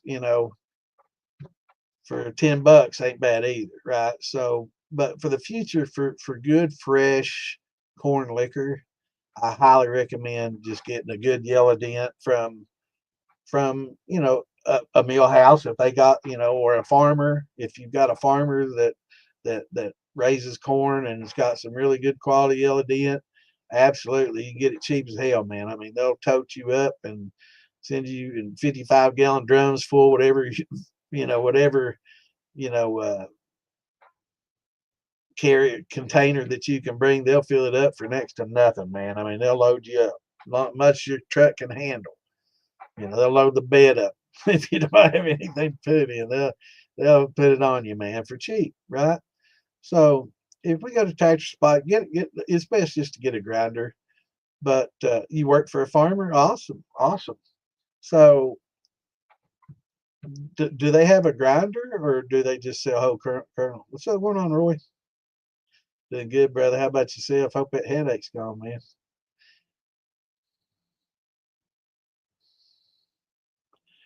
So you work for a farmer. That's awesome, man. So does the farmer have a grinder?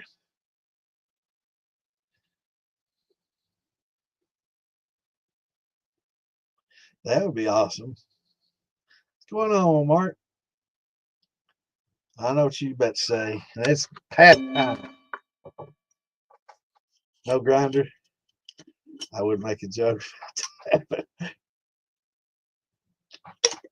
You probably don't know what grinder is online, but that's funny. Okay, so that no grinder. So first things first, you got a farmer that grows corn, so you got a pretty exceptionally cheap source of good corn. So I would definitely go buy me a grinder. I got mine on Black Friday. It was like 180 some dollars, 160 some. It was a really good deal, and it was normally like 230. So it wasn't quite half price or something like that, but I got a pretty good percentage off on it. They're all about the same. Most of them have that blue housing, that red motor shroud, and the little stainless bin on the top. They're all pretty much the same. I think you can look at the wattage rating on some of them, and some of them are a little higher watt. So picking one of those up is going to be essential. And if you've got a farmer and you've got pretty much an unlimited supply of corn, and you can get it fresh like that, you forget the little bags on the shelf. Forget those. You don't want those anymore. But the ones that you do have, we're going to walk you through that.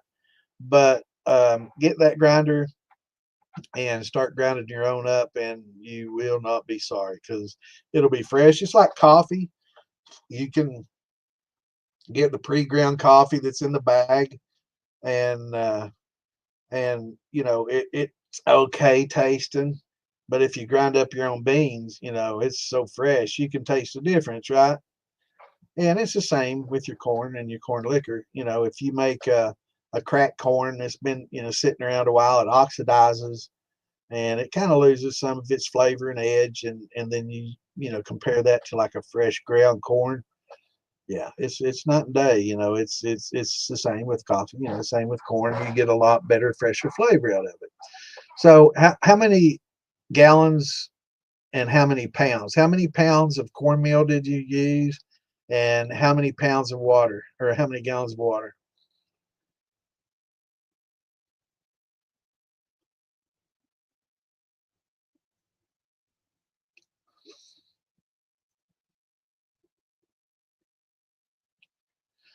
Somebody says, I think I need another drink. That's pretty damn good. I ain't had none today yet. I'm gonna put the bottom of that out. Good peach. Well, okay, peach. I should say. It's sweet. 1 pound of 1 pound of meal and 2 gallons of water. Okay. Um, how big is your steel?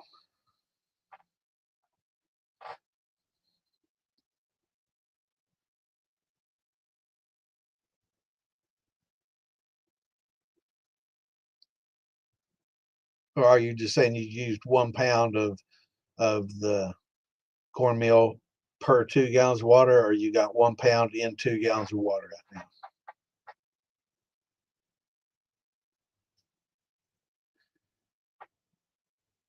Yeah, Roy, I get those migraines too, brother. I'm glad it's gone.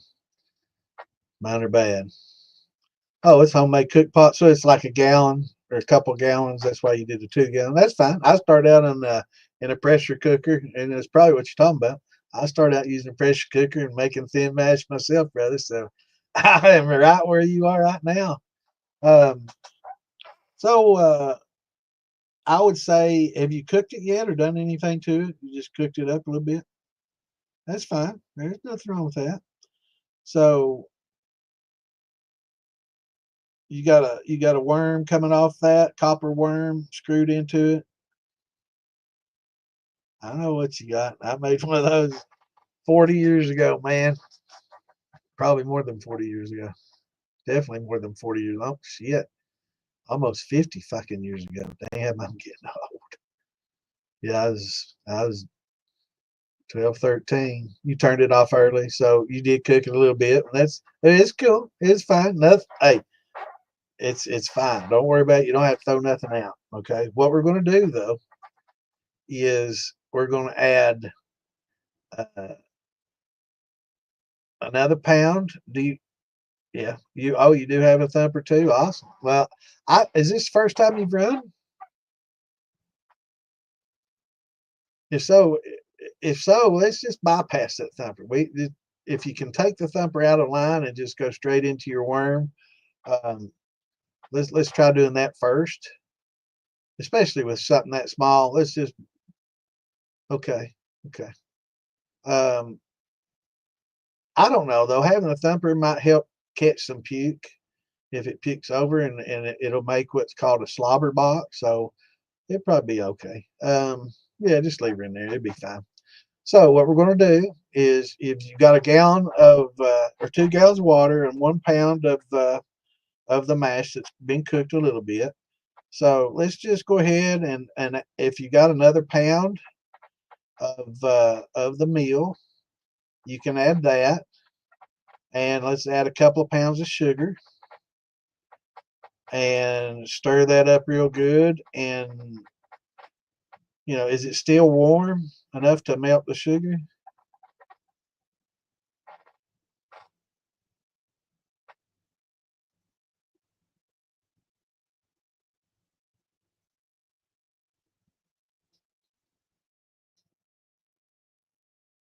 Yeah, if it's still warm enough to melt the sugar, let's just go ahead and add that sugar in it and let it be dissolving. Um, and then add another pound of meal. That way you'll have 2 pounds of meal, 2 gallons of water, and you can add about 2.5 pounds of sugar to it. So yeah, just add about 2.5 pounds of sugar to that, and another pound of meal, and then stir it up real good, and then just let it sit and cool off. Once it gets to around 90. Um, what kind of yeast you using? Bread yeast, or you got some deity, or and what you're making is called a thin match, and it'll make corn liquor. It's basically a corn flavored sugar shine per se, but you get some of your corn flavor, especially if you got some cream corn bread yeast. That's exactly what I used. So if you got like a little can of cream corn, you could put that in your thumper. Just make sure that you don't. Yeah, I got you, brother. Just make sure that you don't plug anything, when you add that cream corn in there. So puree it if you got an immersion blender, or put it in a blender or something, and break all the kernels up. You don't want any kernels clogging up, because I know you got a pretty small, probably copper line coming out of it, probably a 1/4 inch, maybe 3/8 maybe.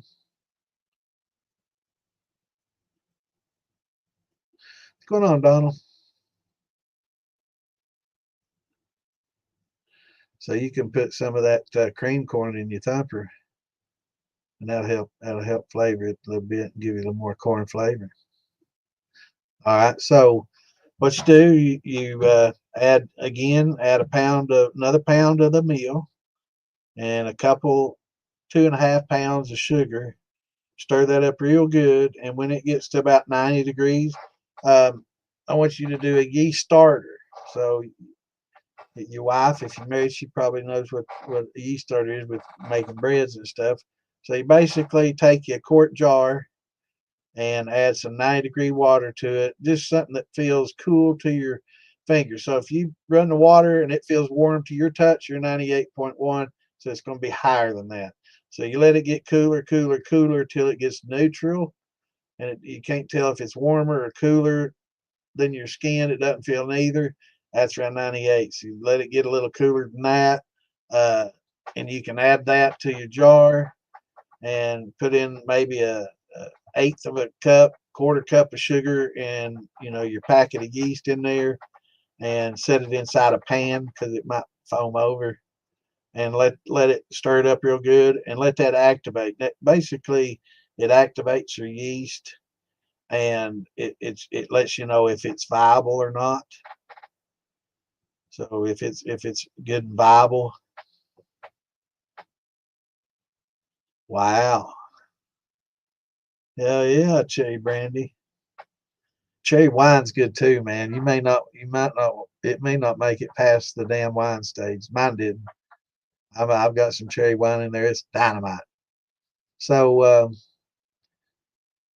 All right, Mill. So just add that to it and stir it up real good. Get that yeast started going and let that yeast sit for like an hour, 30 minutes to an hour, and you'll see it foam up and it may foam over the jar. That's why I say put it in a little pan or something so it can catch it if it does foam over. And it'll let you know if that yeast is good and viable, right? So if it is, just go ahead and pour that yeast in there and get you a little bit of water, rinse it out, pour it in there, and get all that good yeast in there and stir it up real good, and then put you a towel or something over top of your fermenter and let her set for a few days, and you'll know, about when it's done. It probably should take a week, but once everything settles to the bottom and it's good and clear and you're not getting a lot of bubbling, um, then you if you got like a small tube, or I don't know, I used to use my stepdad's oxygen tube for small quantities, that green tubing or something that they use, or just a small vinyl tube. Uh, you can siphon off the clears out of your fermenter and put that in your pot, and you'll be good to go, brother. But once we get done doing that, next time we're going to do things a little differently. But I mean, you can do that, you know, for a long time. I mean, I did, but you're definitely going to want to graduate to a bigger steel. I did the pressure cooker thing for a little while, and then I got a little copper pot that wasn't much bigger, and it just seemed like it was a lot of work for such a little bit of alcohol.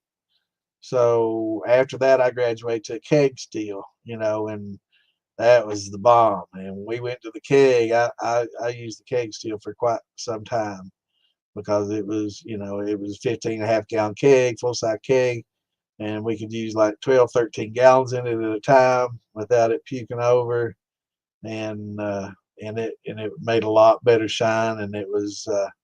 And we still used wood, we still did it out in the woods with wood, and eventually we, started using propane much later, but we used wood for a long time on that keg.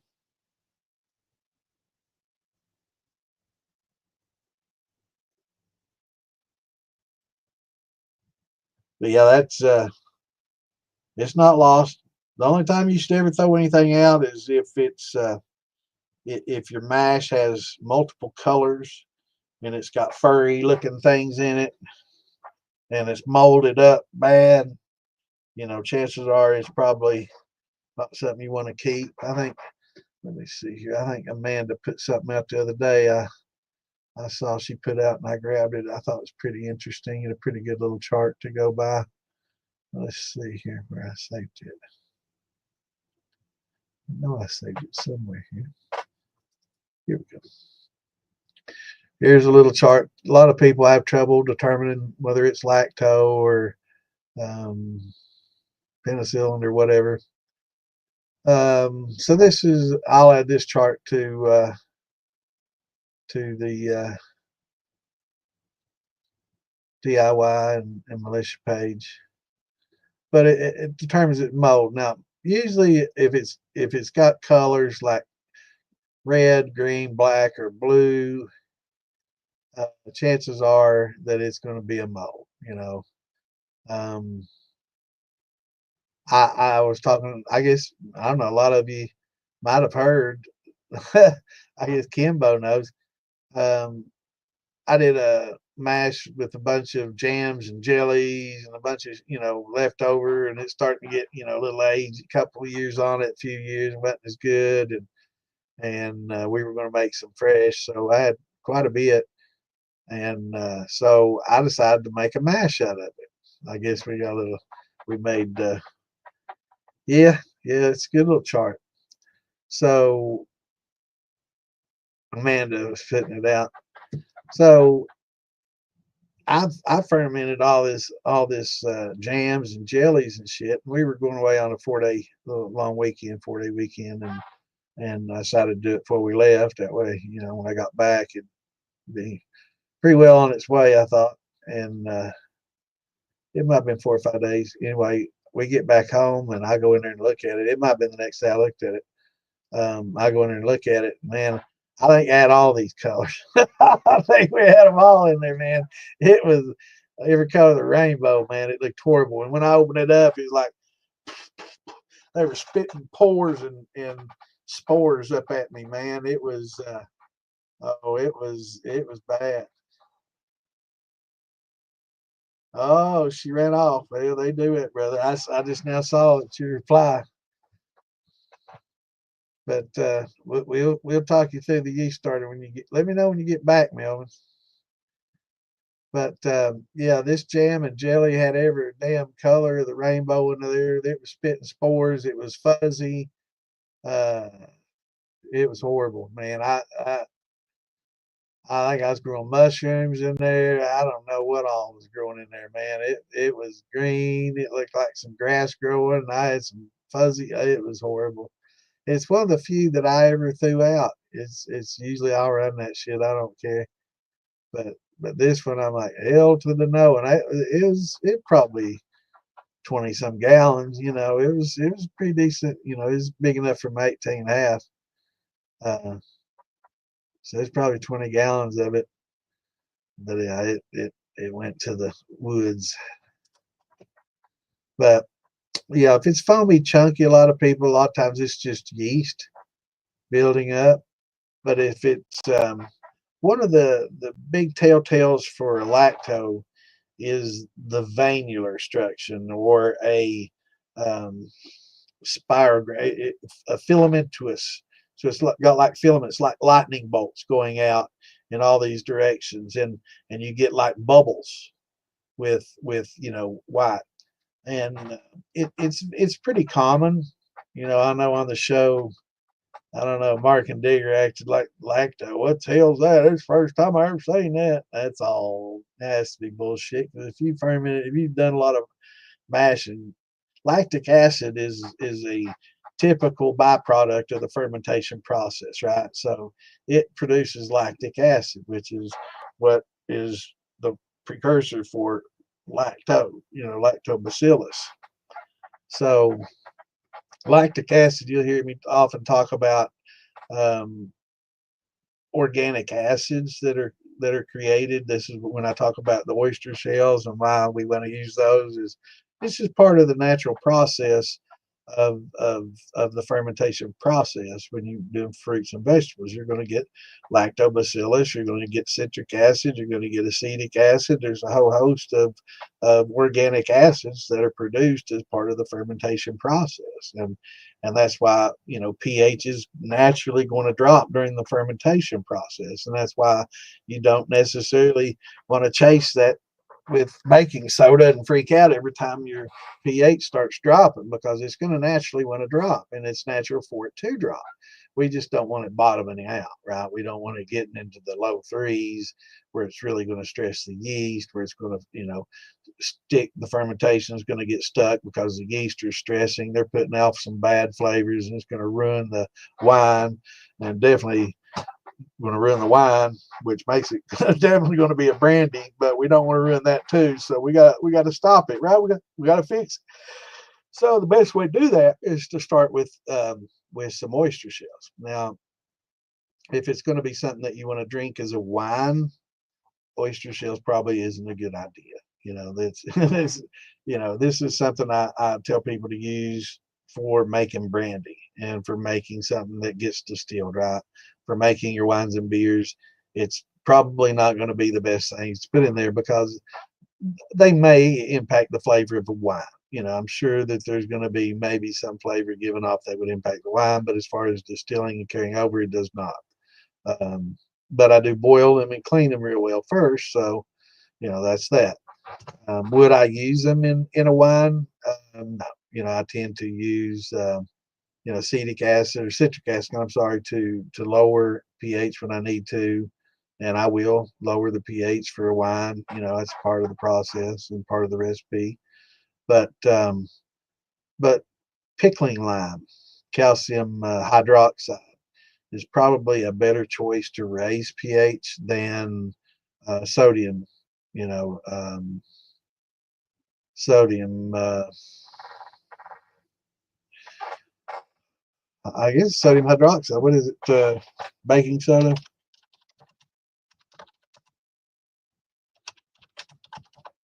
sodium bicarbonate. Yeah. So I'm going to say it's not sodium. No, not sodium hydroxide. Bicarbonate sounds much better. Thank you. Man, isn't it fucking getting old? Sucks. So, yeah, calcium hydroxide is a pickling lime, and that's good because calcium is something, I was talking about earlier with the iron affecting calcium uptake. Calcium is important in the fermentation process. So it's essential, which is why, having a good limestone water works real well. But the problem is, a lot of times when you get a good limestone water, you get iron with it too. So finding a good limestone water without iron is essential. So, but sodium bicarb is probably not as good as sodium hydroxide or calcium hydroxide, because sodium is a salt. It's not helping that, and the fact that it's creates a lot of oxygenation as well. So I guess your calcium hydroxide is going to create a lot of oxygen as well, which isn't the best thing. But if you're adjusting pH at the first, it's okay. But it's not something that you want to chase. So as your pH drops, it's going to naturally want to drop. If it gets into the threes and you're making a wine, don't worry about it. It's going to slow down the process, but just let it go. If this is a brandy, then yeah, you can put your pickling lime in there. But don't use pickling lime in your wine. No. I want to make sure nobody hears me say that. Never. Wine generally doesn't have pH issues crashing like like a sugar shine, and some meads, some things that are heavily sugared, tequilas, a lot of those that are heavily sugared, they tend to crash pretty quickly, and it's just the accelerated rate and the amounts of organic acids that are created, and over a longer period of time. So like if you do a sugar shine, well, I guess a lot of these sugars go pretty quickly too, so it creates that acid pretty quickly. But I've never had any issues with pH crashing during grain, and I've never had really that much issues with crashing in my brandies. It's always been anything that I had a lot of sugar in. So I think that's for what it's worth. But I do use the oyster shells anytime it's going to be distilled, and that's for about anything. And they're just nice to have in there. Doesn't hurt anything. Melvin, you back? But yeah, this is a good little chart. I thought it was pretty cool. And again, I'll put this in the DIY and in the militia files as well. If you haven't been to them, and at the very top when you log on to the group, on the very top, just click on files and you'll see a lot of the stuff that we had there.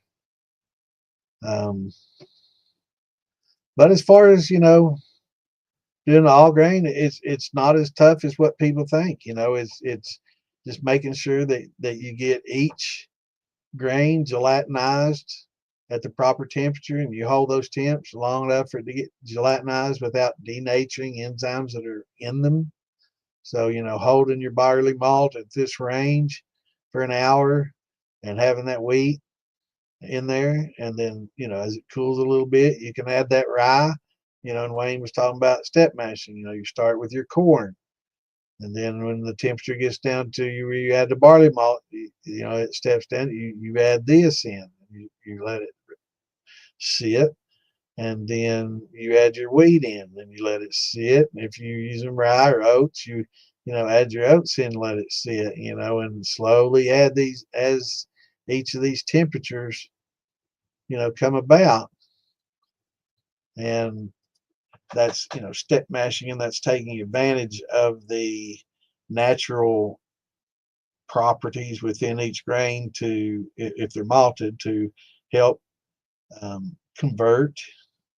And if not, holding it gelatinizes it and gets all the sugars out of it, right? So holding these temps as they stepping down.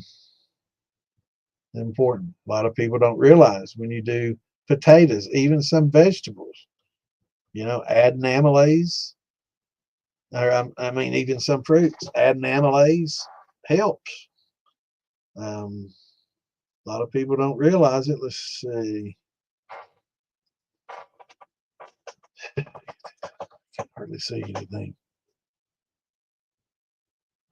Like this was a chart.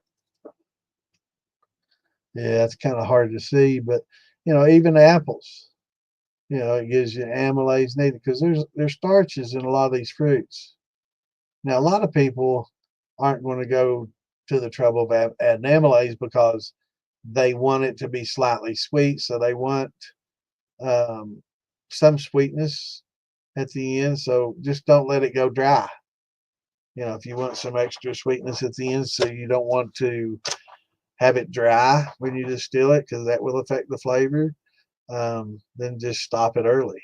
Just rack it off early. Or you can add potassium metabisulfate, kill the yeast, and stop the fermentation right then and there. If you like, I want it to maintain this level of sweetness, boom, hit it with them Camden tablets crushed up, or potassium metabisulfate, and it'll kill it off. And then let it sit a while and let that gas off, and then you can, add that to your pot.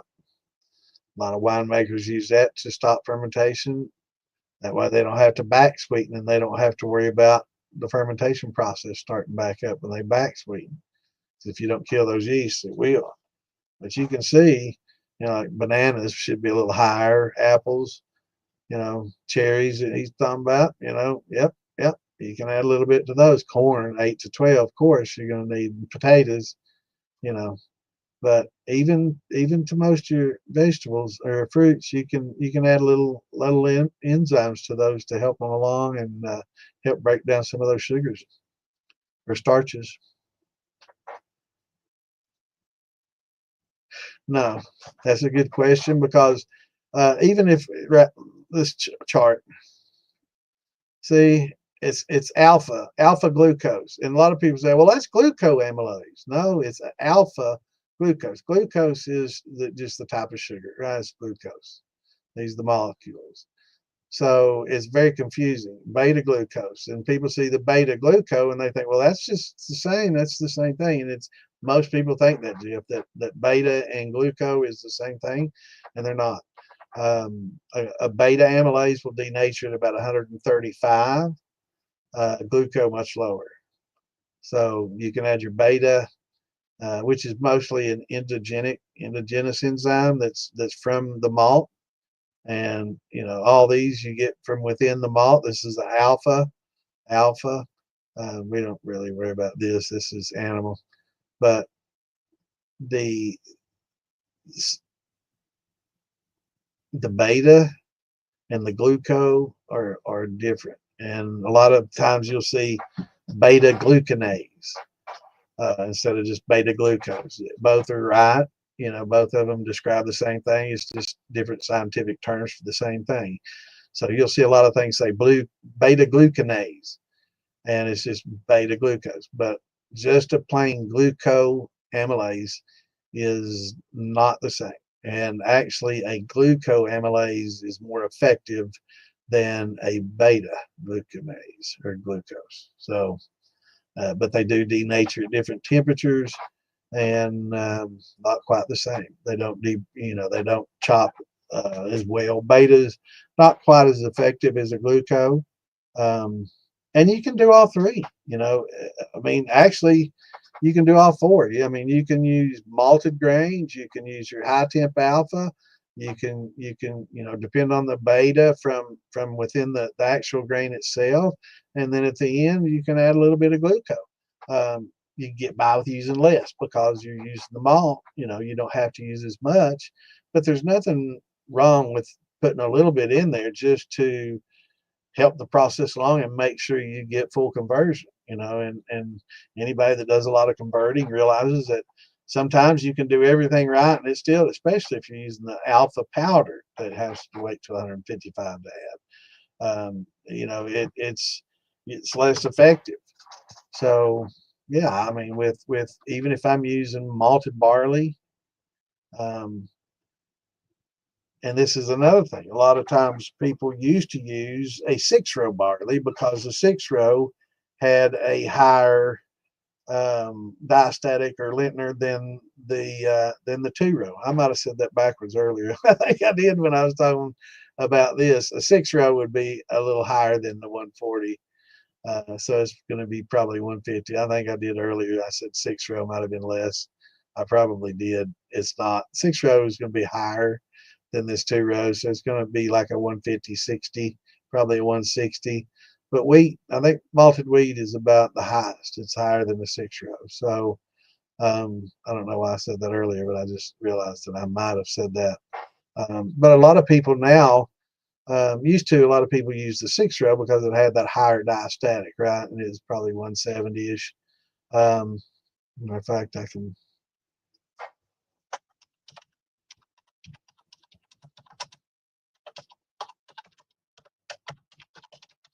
And it's going to vary.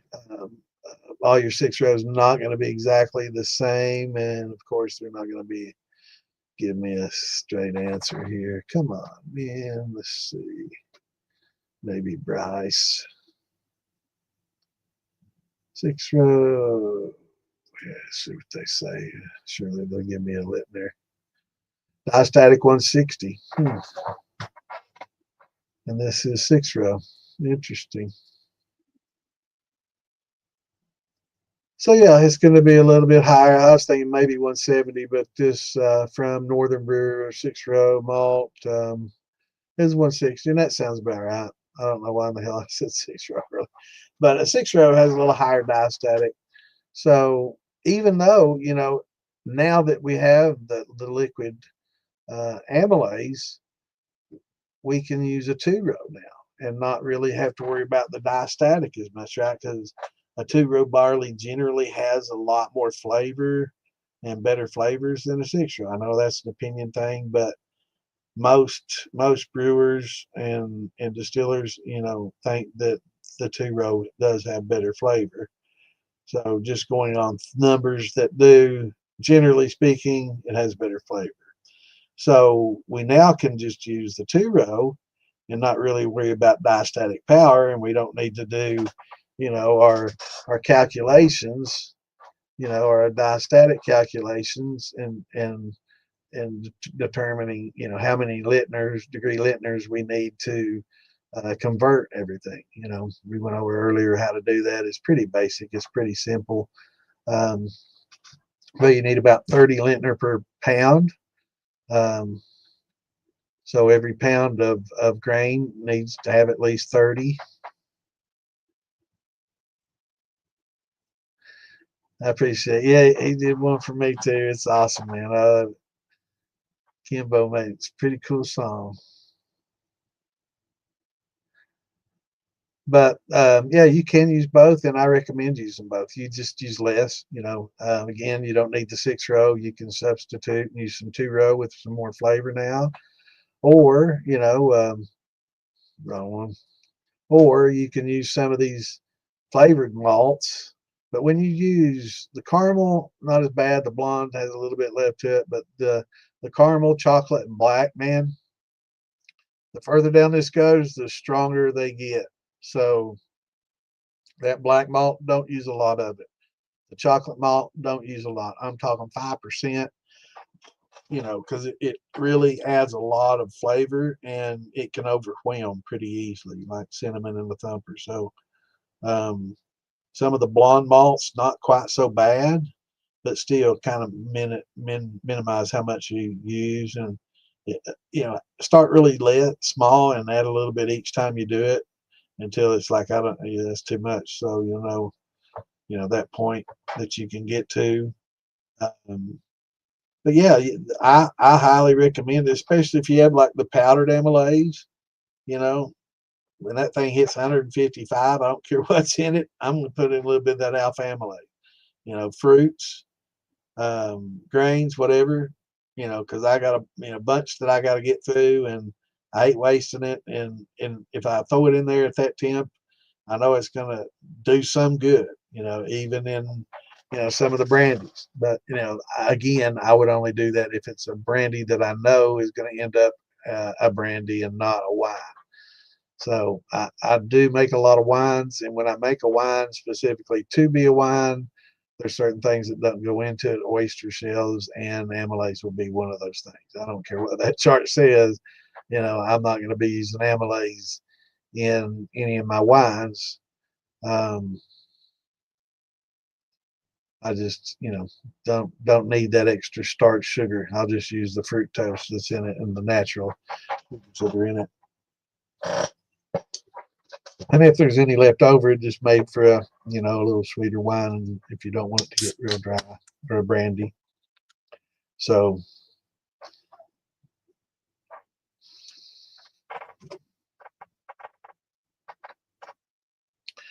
Melvin, you back yet, brother?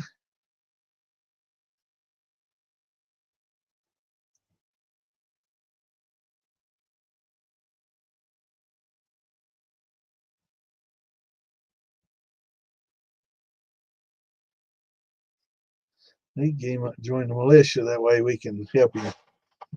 We don't have to wait. And I guess he can see me on Wednesday and have some questions. I hope he knows that I'm on Wednesday. Are you back yet, Melvin? Anybody got any questions? I know this is grain. There's a lot of time. A lot of people have questions. I know a lot of the people that watch and follow pretty much know the basics that we're covering. But Donald's got 20 buckets of corn waiting on the sugar. Well, brother, you don't have to use that sugar.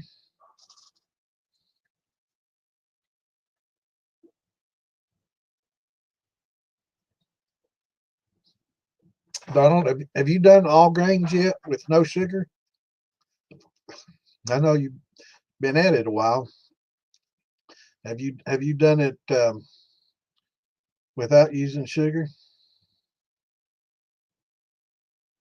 Because we can get you into making some without sugar or needing much sugar. We can do it without sugar. But like we were talking earlier, you get a 1055, a 1065, in that range, and it's don't produce a ton of alcohol, but man, it'll be some of the best you've ever had. It'll be good and smooth. It seems like the higher the starting gravity. Shots. That's a good question. Do I have shots? What am I drinking? Yes. Oh, that's some Big Easy Peach. This is from Summer Jam '93.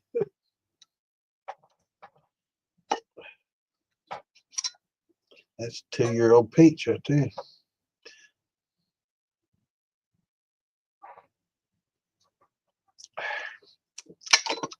It's a Big Easy Peach. It's good stuff. Big Easy Peach. Old Ian makes pretty good peach brandy.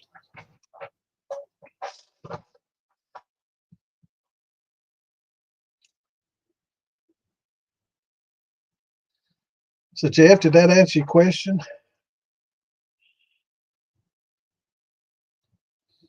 So you've been using the powder too. Oh boy. So you've been using powder with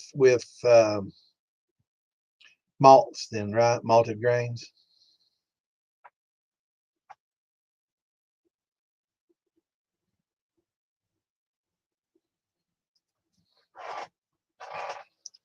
Awesome. Well, I hope I explained everything, because with just the powdered alpha, you either have to use a malted grain to again,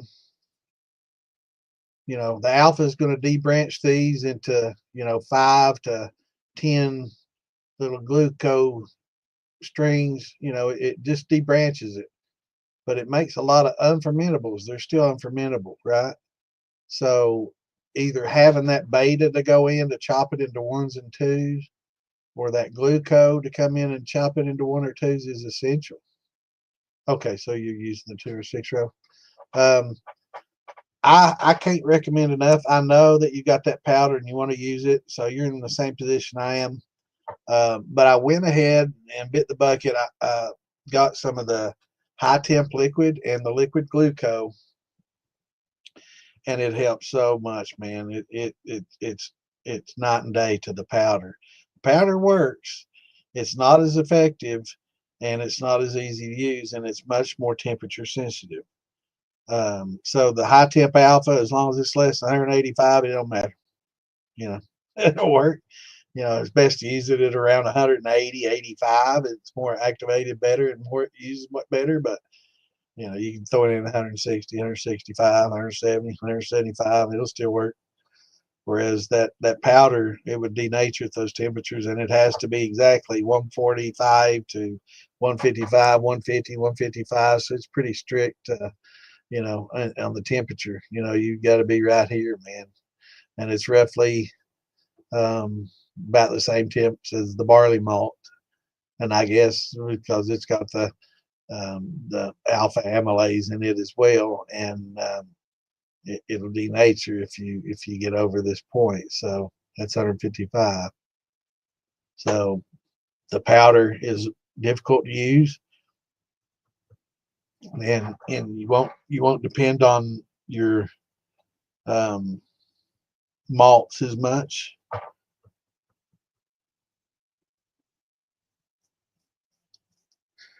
Donald, you still with us, brother?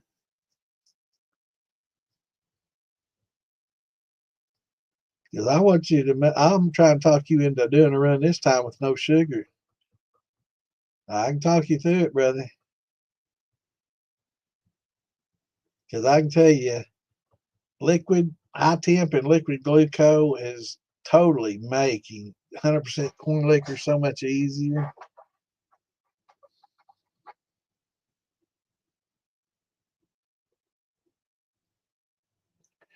So much easier.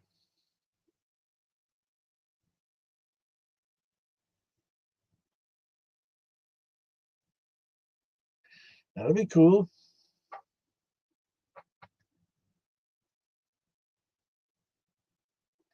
That'd be awesome. Yeah, make you a little video. You gonna live stream it, or you just gonna make a video of it? Either way, it'd be pretty cool. So does your engraver, does it etch glass?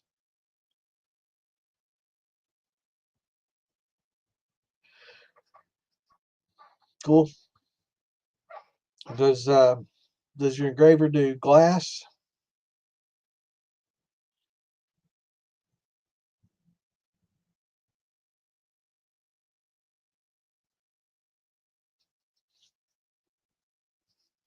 Yeah. So yeah, it'll etch and cut wood. Yeah. Um, was it CO2 laser? Yeah, it'd be interesting to watch.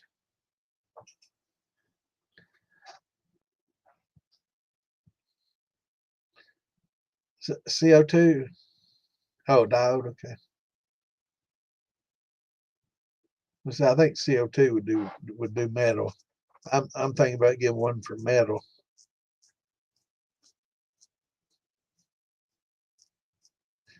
No, I didn't get a chance to see it, brother. Send it to me.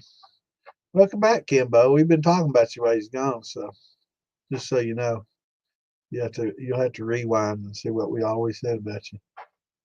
Talk about you.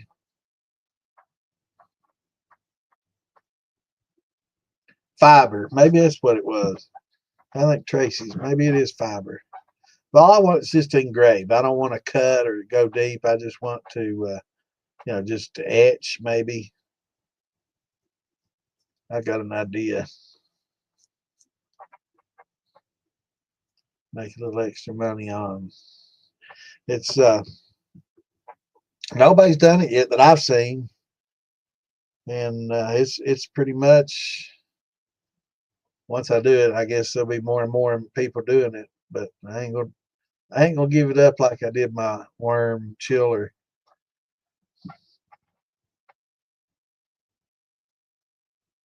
But that is, to do this, because it does take forever waiting on these to cool. And if you know what I'm talking about, if you've done it, you know what I'm talking about. It takes a long time, especially if you got an insulated fermenter. Forever. Yawning, man. I'm tired.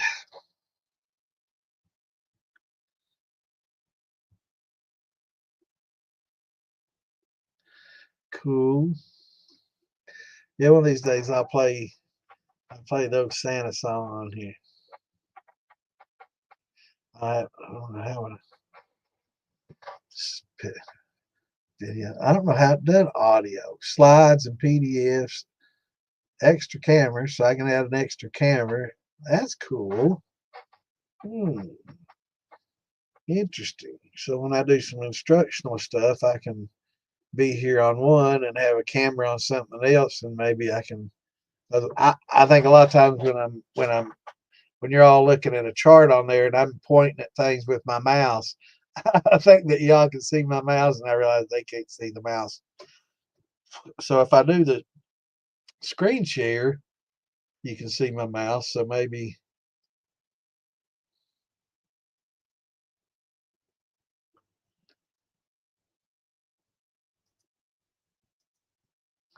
let's see.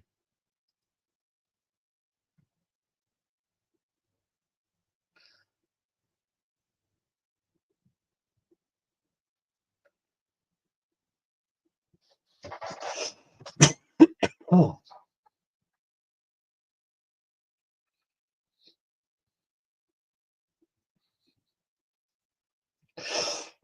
Oh. God, check it out. God almighty, man. Woo.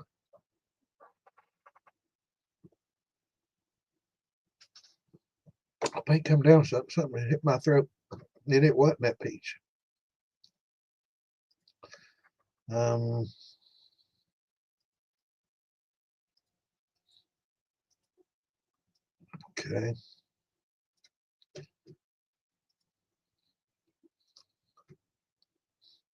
No, it won't share its own screen. That's weird.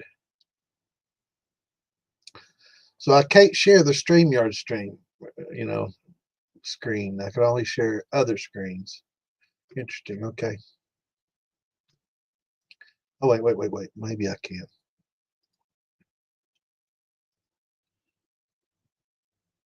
Also share tab audio. Okay, so yeah, I guess I could open it up in a separate window with audio and do it that way. So yeah, maybe I'll do that. Yeah, it's a little different.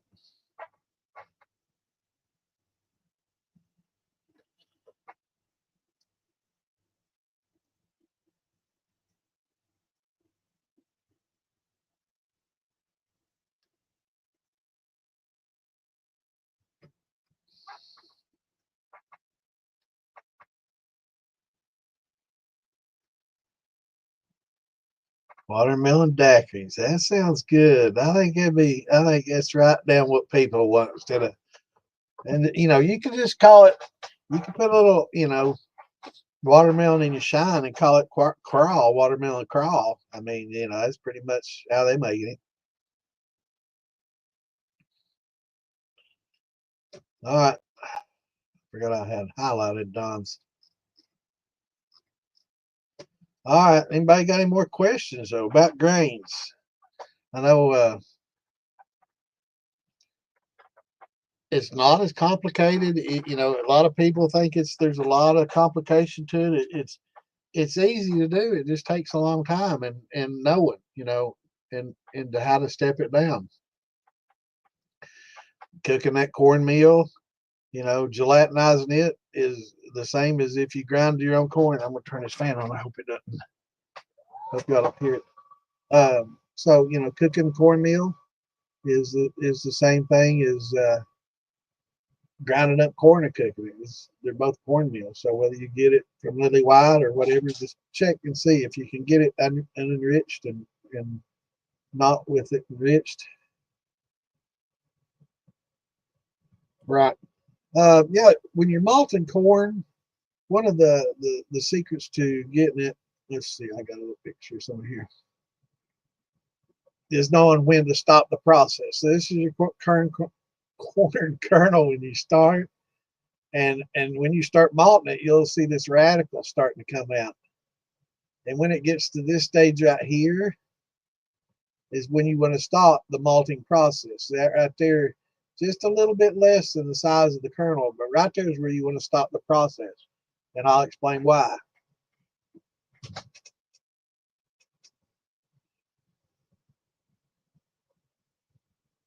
No, I have not, Clint. I have not.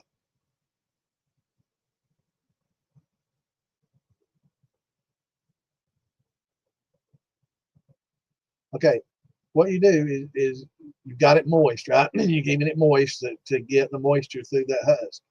Once the inside sees that, it begins the process.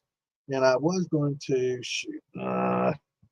Let's see if I can find this picture. I've got a picture in here somewhere of a corn kernel that shows the inside of the actual corn and breaks down everything in there.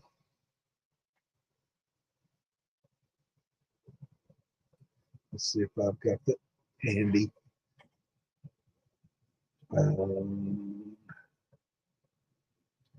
Corn germinating. Let's see.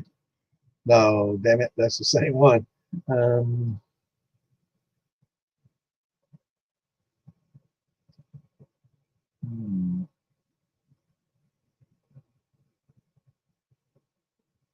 I don't. I have to find it. But anyway, it's just shows the inside of the corn and all this. But let me explain. When this gets wet, okay, moisture penetrates that hard outer husk and begins the process. Otherwise, it'll pretty much stay fresh inside there for a while. That's why that husk is so thick to hold in that moisture. So when it does finally get that rain, because it thinks it's dropped to the ground, and it's going to be hard until it gets that moisture coming from the spring rains and from the rains, and then it's going to open up and germinate, right?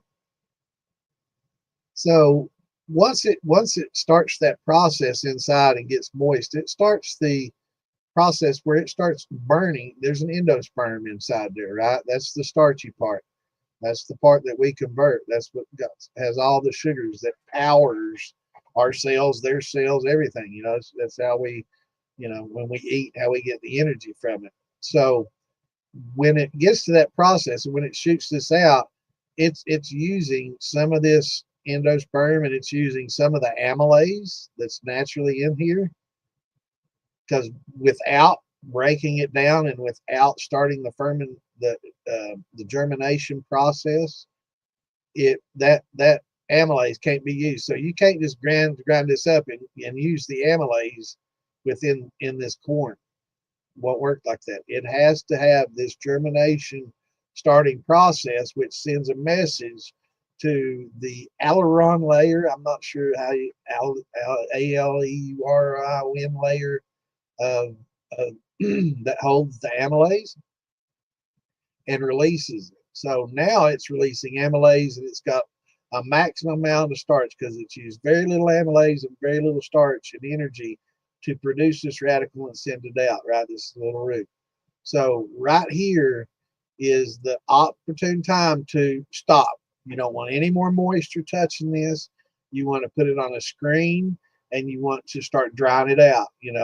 Warm air is fine. Hot air is not so good because you're going to kill or denature the enzymes, right? So you don't want it to get too hot above 150 degrees, where it's going to start denaturing the alpha. So just fan it and get it dry. And once you get it dry, then you can crush it. I would say that you could probably go ahead and use it wet, but they do say to try to get this radical off there because they say it's bitter stuff. It's really bitter. So what a lot of times they just they'll put it out on a screen. They've got fans underneath it blowing up through the screen, and they'll rake it back and forth and just make sure it gets stirred up. No, when they're together on the screen, they kind of hold that moisture in between them. It doesn't get air dried out as much, so you got to try to stir them up so they get, you know, dried out real well without getting too long. Because once the longer this gets, and before it sends out that cottle on pre-cottle or whatever, it will uh, it uses a lot more of this starch up and the amylase. So you know, as the more and more it gets used, there's going to be less sugar out of this than there would be normally, and you're going to have less amylase in here than you would normally.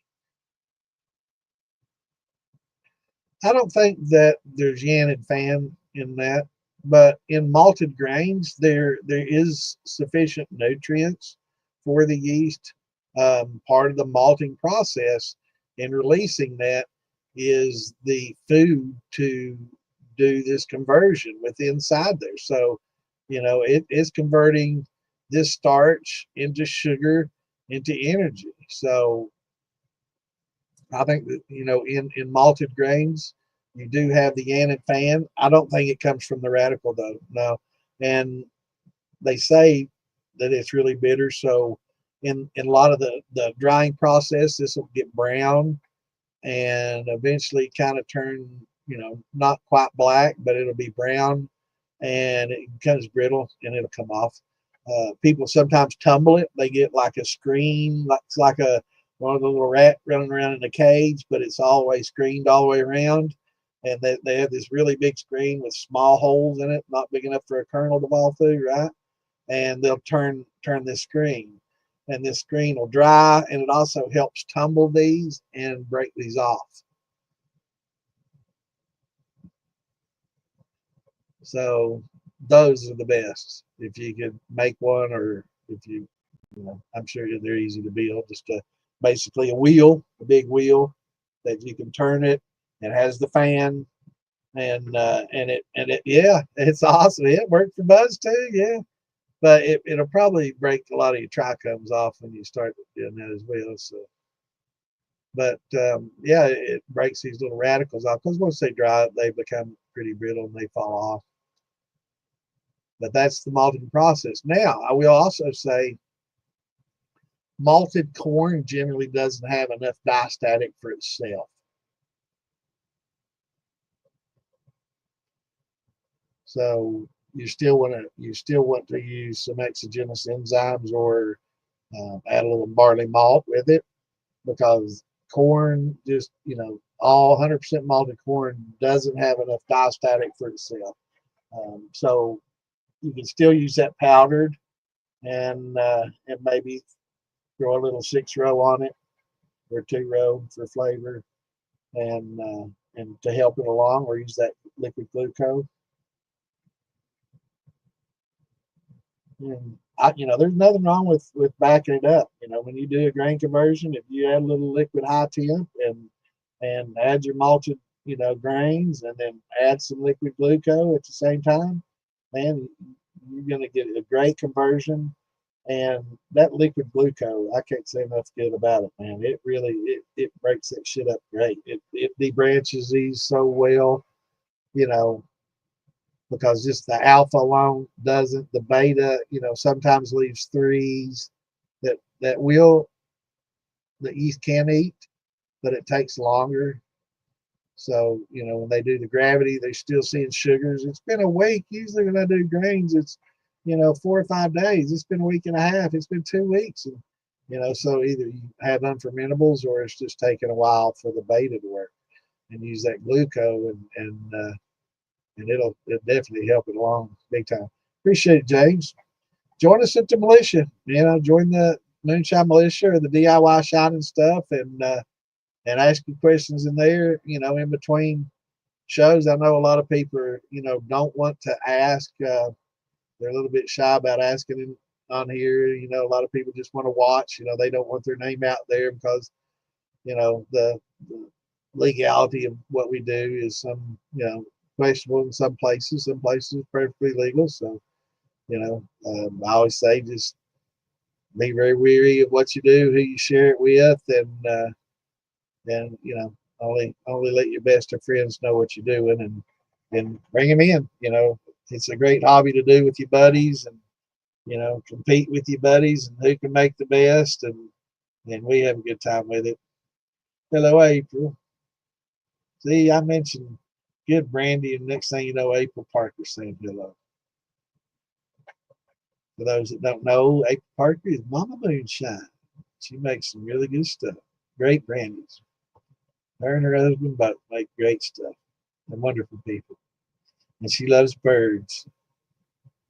So wherever she goes, it'd scare me to death, but she takes her little birds with her wherever she goes. And I'd be so afraid they'd just fly off and never come back. Mine would. They'd be like, hell with this dude. He's too loud and he doesn't feed me often enough. So they'd just fly right off my shoulder and they'd never come back. They'd probably go fly to April.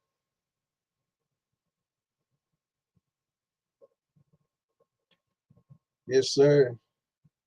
That's what I was trying to think of. The Seb flow. Thank you, Clint. I was trying to think of that earlier when they were talking about the slime of the rye and the wheat. Seb flow. And there's something else.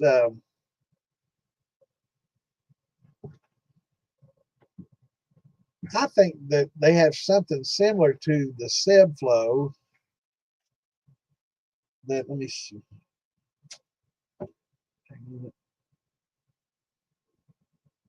Shit. This damn mouse has so many buttons on it. Let me see here. People.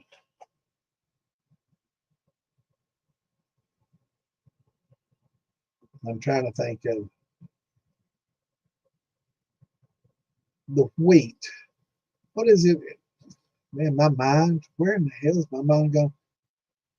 What is it that people are intolerant with the wheat?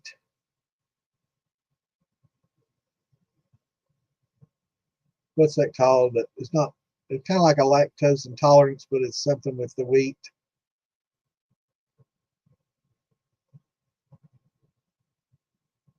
Gluten, thank you. So I think the gluten's what makes it so gummy.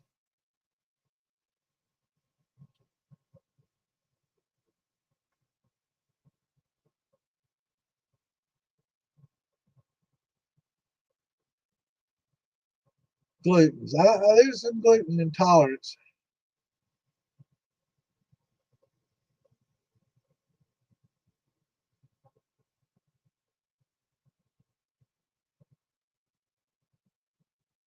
I think that's breaking down the gluten, and I think they've got something that is a supplement.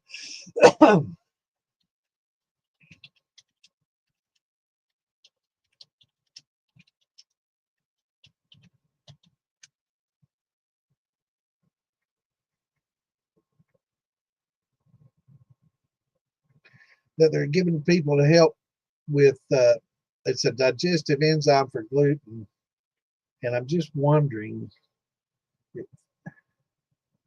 tolerase, endopeptidase, peptidase. I just bet you that's the same shit in that Seb flow.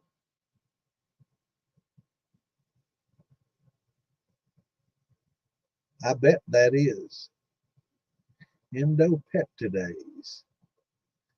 Tolerase G propyl endopeptidase enzyme. That's a motherfucking flow. Let's see if I can copy that. Damn it, why can't people just let you copy what this shit? Screenshot it. Copy it that way. So I bet you that Seb flow. I was thinking about that. We talked about that once before, and I'm not sure. It very well may be the I know the glyphosate they use to basically, for people that don't know, a lot of farmers, and mine doesn't. I made sure that when my wheat farmer does not use it, but a lot of wheat farmers, for those that don't know, use Roundup because a lot of times the wheat doesn't all grow up at the same time, and some's a little less mature than others, and they want it all to dry and be ready at the same time. So, you know, they don't want to wait for it all just to get old and dry. So they basically kill it off with a Roundup, and that way it all, you know, dries at the same time together. And yeah, and it and then they can harvest it all at the same time without having some green and, you know, some, you know, that's not dry. So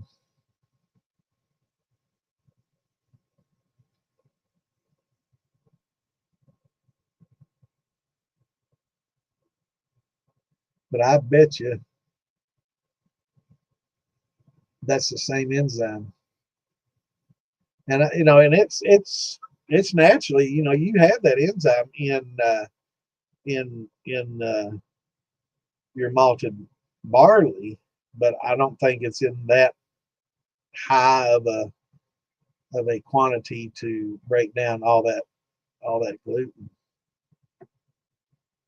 But I guarantee you, I bet that's what's in that said flow. Be interesting to see.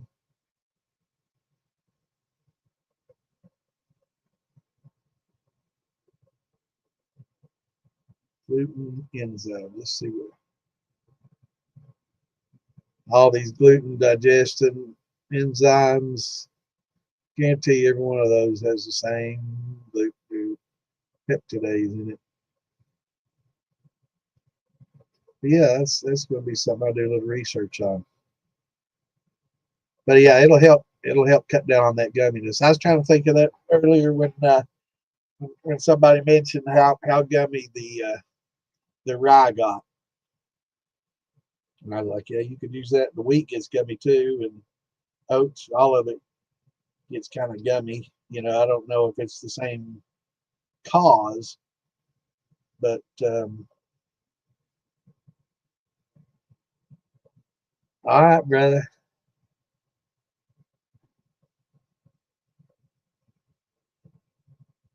Are they harvesting there? Yeah, I mean it's amazing, you know, but mine doesn't, and I'm glad. So that's probably a white wheat. I think the red winter they do a little bit later in the year. It's a cover crop, I guess, for a lot of farmers, but they do it in like October, I think. Let me see. I think October is when they harvest the red winter wheat.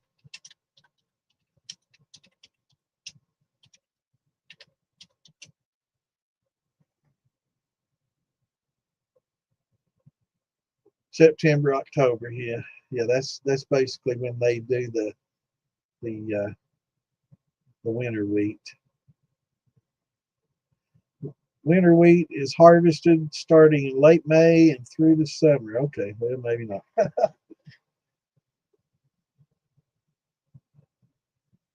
Plant it in the fall. Oh, they plant it in the fall. That's what it is. Hmm. Okay. So I'm not a farmer. I wouldn't know that, but U.S. hard red and soft red winter varieties. They're all winter wheats, and they plant it in the winter, and then okay, so that makes sense. It's a cover crop they plant in the fall after they harvest all their other stuff, and then they harvest it in the spring. That makes sense. That makes a whole lot more sense. But it just keeps their fields covered from eroding all winter long.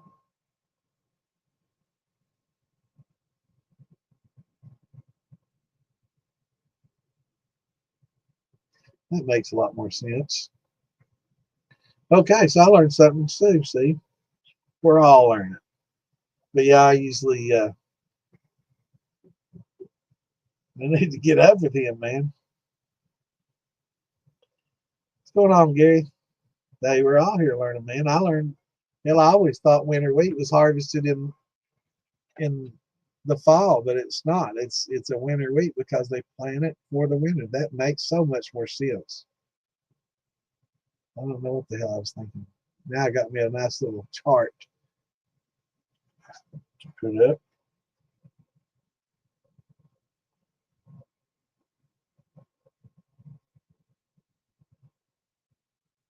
Yeah, so I got me a nice little handy dandy chart put up.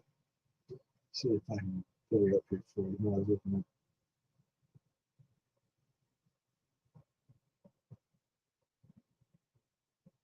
Well, let me move it from screenshots to,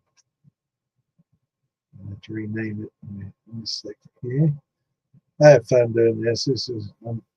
I'm digging my technology and learning how to do all these things. It's a lot of fun.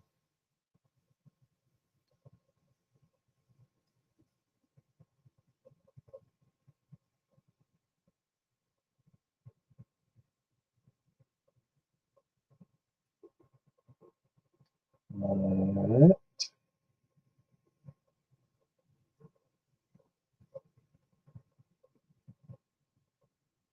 So 1 second.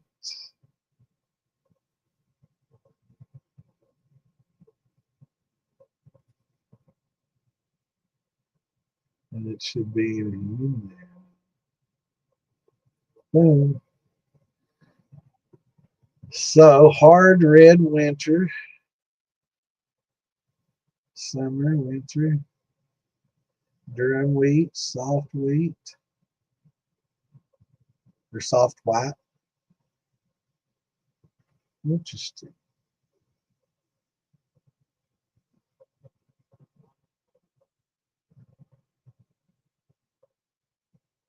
Good to know. I need to get up. I need to get up with my wheat producer because I get it from him pretty cheap. I've got a lot of my stuff sourced. I can get corn and wheat cheap, but barley, I don't know a lot of barley farmers yet. James, I always stream by myself. Sometimes I'll have a guest on here with me, but generally, you've probably been watching the shit show or some of the other ones where they get a lot of people on there and they just talk about whatever. Shit show is on a Friday night. We get on there and we just get drunk, talk about anything, and it just, man, I'm telling you, I embarrass myself sometimes on there. I'm sometimes I'm embarrassed to be on there. Some of the shit that gets talked about, but it's a lot of fun.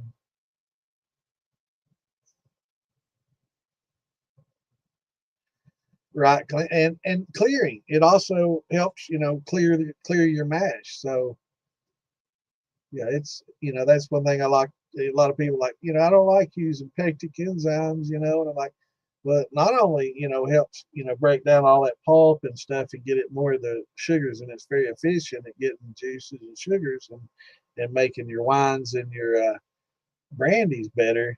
But it also helps as a clearing agent to help it clear quicker and be less milky. So I'd say this stuff does the same. If I'm using fresh sweet corn, you consider it an all grain? Absolutely. Well, what would you call it? Corn liquor? And explain the difference in the mashing process. Um, I mean, of course you'll have to chop it up, but you don't have to. I mean, I would probably go ahead and add a little bit of enzymes in there to help break down any unfermentable sugars. But um, yeah, I don't need somebody in here with. I don't, generally a lot of the other shows though, there's 2 or 3 people on there, and they'll talk about whatever. But we try to focus just on Q&A and answering questions, and try to stick to topic more. I know Lisa gets on there with Mark, and they'll talk about herbs and remedies and things like that. And then the ladies' night, it's kind of a whatever topic. They'll all get on there and talk about whatever. A lot of times this has nothing to do with moonshine. I know Roy and Fred get on there and they talk about liquor making and whatever too, and but I try to, this one I try to stay just focused on the topic, and I enjoy watching the other ones, and I enjoy getting in on the other ones as well, and doing that. But just I felt that there was a need for just a Q&A. We have a lot of people in the groups and stuff, and a lot of times they get some mixed answers. Um, so I want to make sure that the questions are getting answered with, a lot of times it's an opinion thing, and when it is, I'll say, hey, when you ask what's the best, yeast, it's an opinion thing, but when you're talking about what temperature does this enzyme, denature, that's pretty much a fact. So, there's not much arguing about that. But, just to kind of get some truth to the answers, because I see a lot of bullshit on there. I see people say, oh, pH doesn't matter, and for a lot of shiners, a lot of things don't matter because they don't need it, they don't use it, and they still get the result that they're looking for, which is an alcohol. May not be the best, but they're getting an alcohol. And that's what they shop for.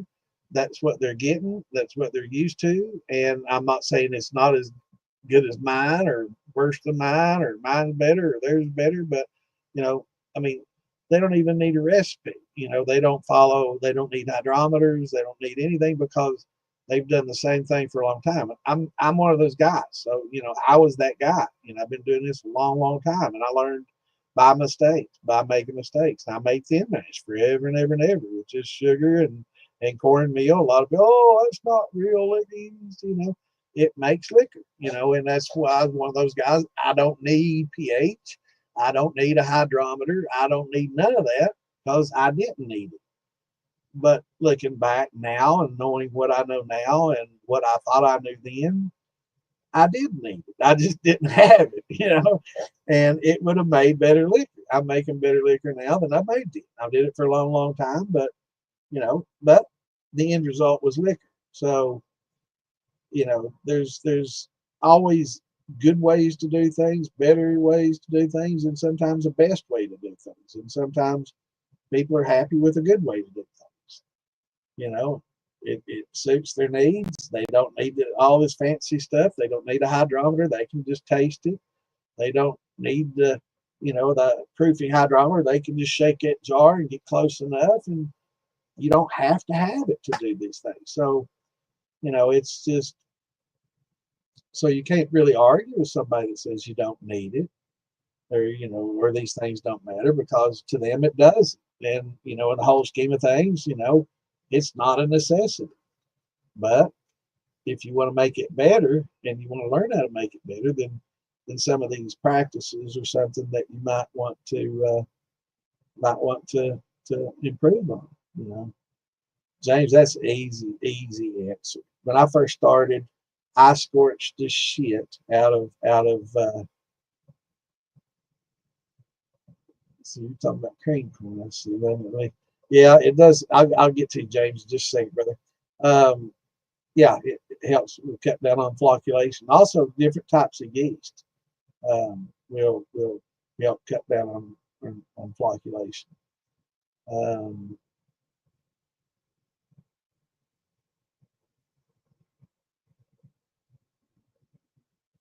Wouldn't all grains have grains too, not just corn? Yeah. Yeah, any of your grains have starches that have to be converted if you want to convert them. Rye, I would say, probably the most used grain that doesn't get converted out of all of them.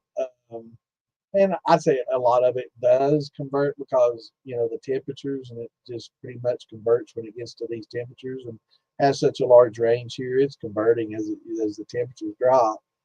But people aren't intentionally gelatinizing and converting that. It just happens to do it, and it rests long enough to get done. Whereas, corn, people generally gelatinize corn, barley, and a lot of your adjunct grains.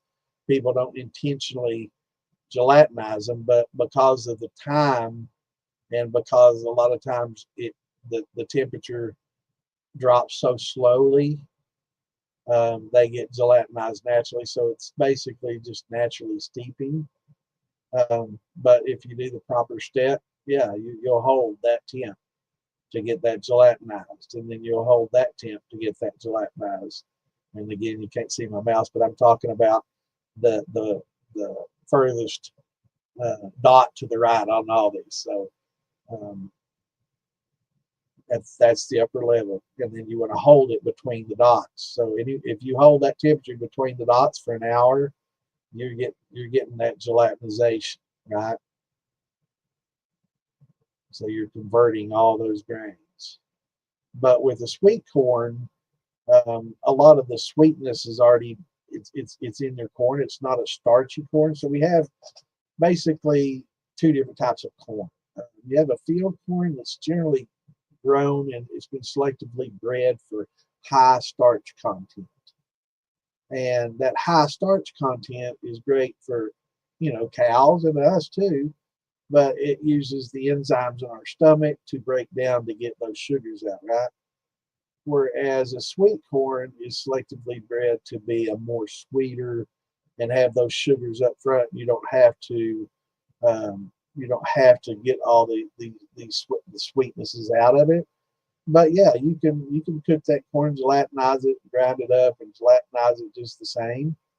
Um, and you can use your amylase in it just the same if you want to utilize that. But you can basically take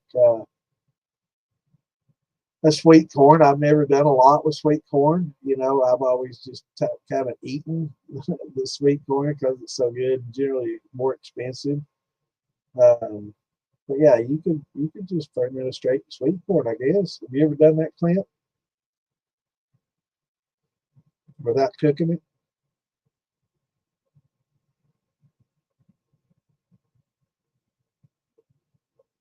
Yeah, I agree. Yeah, it's got a lot of water and sweetness, so you just want to use the corn juice. You not want to do 2.5 pounds of sweet corn isn't going to be a rule. But I don't know though, the weight of the moisture in there is going to increase it, so you're going to have even less corn than ever. So you're going to have to, yeah, you'd have to quadruple, or more the corn because most of the weight that's going to be water anyway.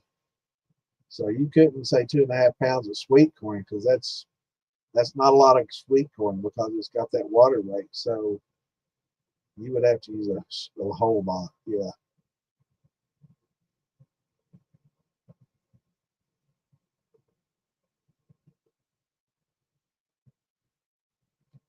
But yeah, you can do sweet corn. Just cut it off the cob and mulch it up and cook it.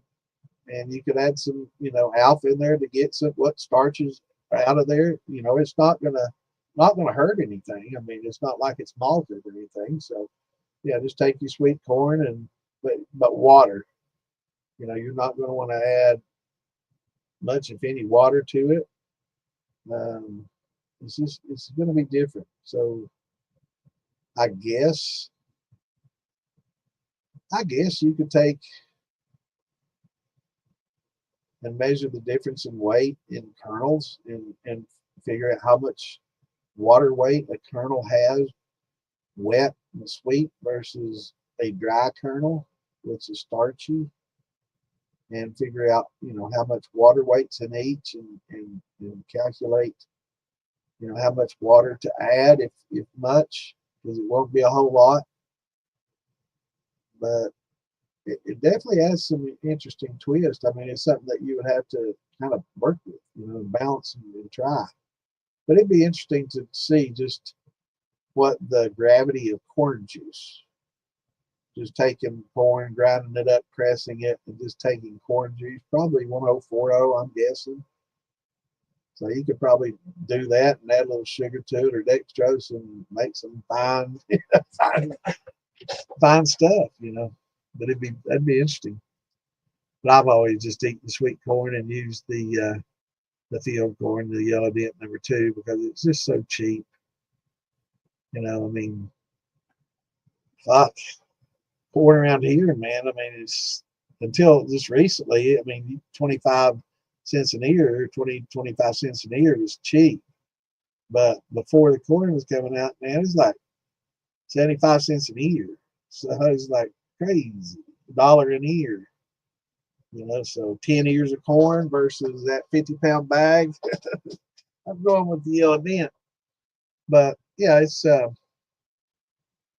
be interesting to experiment, but I've never really done a lot of sweet corn. But I saw the cream corn.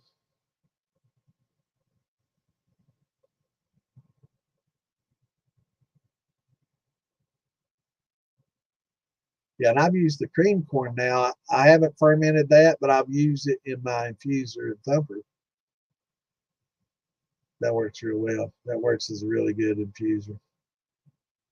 Another little secret, but it makes really good corn liquor. If you've got an infuser, jar rigs, put some cream corn in your jar rigs, puree it up, and use that. You like it. So let me get back to James's question. My worst moonshine was scorched moonshine, and I was trying to cook it over too high heat and not stirring it often enough. And it was when I first started, and I probably scorched the first few. I was 12, 13 years old making it, and I finally figured out. It took a little bit. I wasn't the sharpest tool in the shed, but it took a few tries that I scorched it. It was something I drank anyway, and few of my buddies drank, and it was horrible. But that was the worst. The second worst was a mash that got thrown out recently. If you just want to go on mashes, was when I was talking about earlier, the jam jelly mash. Oof, don't ever try that. It's horrible. Don't waste your time. But that was horrible. But other than that, I've had some that didn't carry flavor over. Um, but really, in distilling, I've never made some that was really bad tasting other than it was scorched. It just maybe wasn't what I expected. I had some banana rum that I made that had an interesting dark flavor that wasn't bad. It just wasn't what I expected out of banana. But I was going to add some peanut butter to it, and I got some of that dried peanut butter powder, and everybody says don't want to use too much of that peanut butter powder, it get bitter, and I've not used it before. I know Nick Calo used it in his, and I was going to try to do a peanut butter banana, right? And I thought that would complement that dark grungy flavor. It wasn't a bad flavor. It started with that flavor and ended with that flavor, and it wasn't something alone that was the best to drink. But I mean, you could drink it. It just wasn't the best alone. But it wasn't a bad put you off flavor. It was just different. And so I thought mixing that peanut butter, and they said it'd get bitter, and I didn't want to fuck it up because it wasn't that bad. So I'm like, I think Mark Morgan made some root beer shine about that time. He's making some root beer shine. I'm like, I bet you just make some good root beer shine. So I infused some sassafras extract and other things to make a root beer shine with it, and infused with it, and that grunge plus that root beer paired so well together, man. It gave that root beer an extra depth. So it started out with that root beer taste, and then got to that grungy flavor, which worked so well with that root beer, and then ended.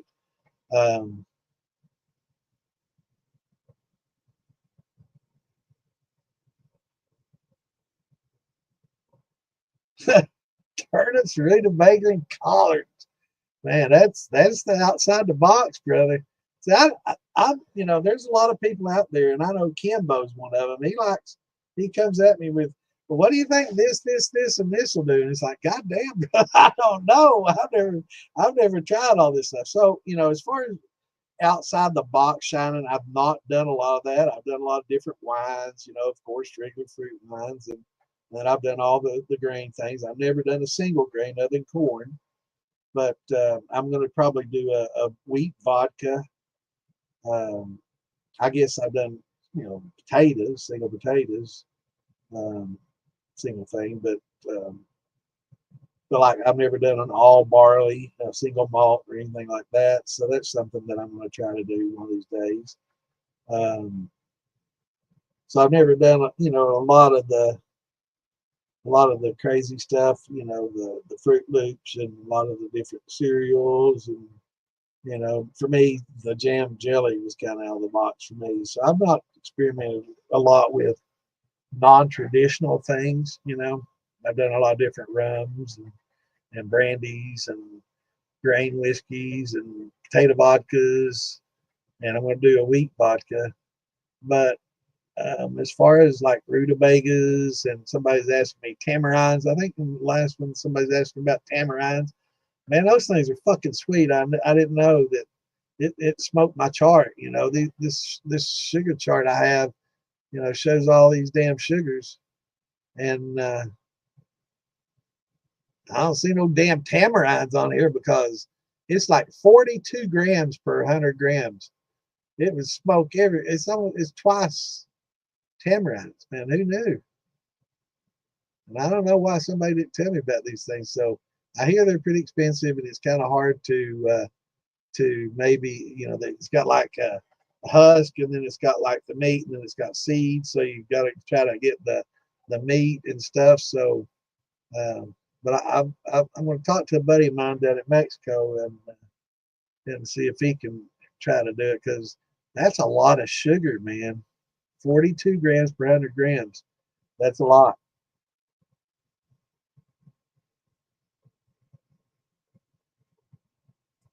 Yeah, that's what I was thinking. I was thinking the dude that was talking earlier about his watermelon tasted, you know, cucumber. I'm thinking maybe got some of the rind in there.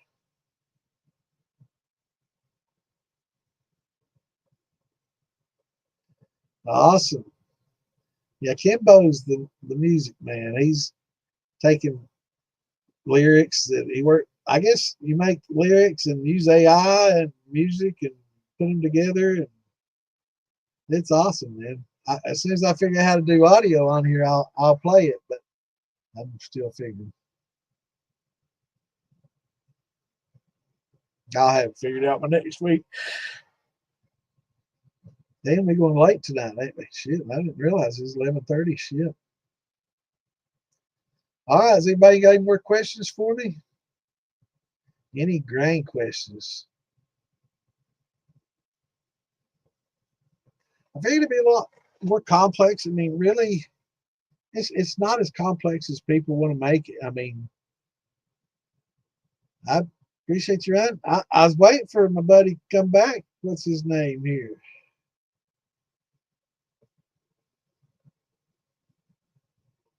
Oh, damn, he's been gone a while. Melvin. Melvin, you back yet? So I hope he gets his thin mash done. I'm glad he didn't dump it out. I'm glad he tuned in, because definitely don't have to throw it away unless it's scorched. I should have thrown those early ones away. And I scorched shit out of them. I cleaned that pan and did it again.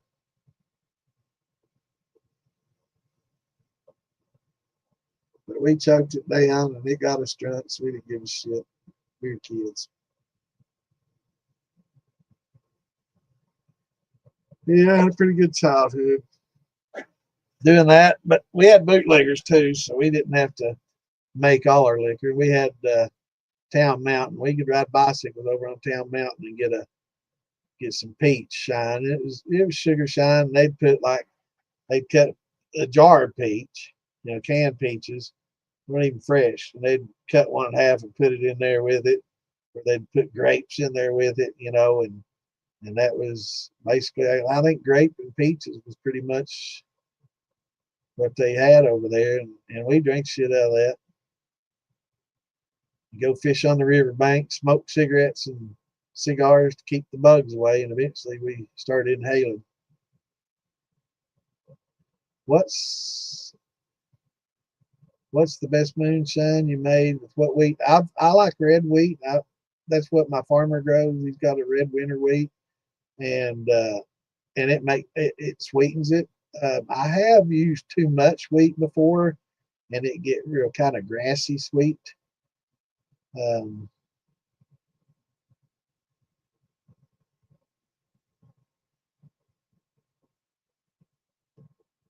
that's a moonshine over in Afghanistan. General order number one: no alcohol. Yeah. So What were they making it with over in Afghanistan? I guess they're probably just fermenting fruits over there.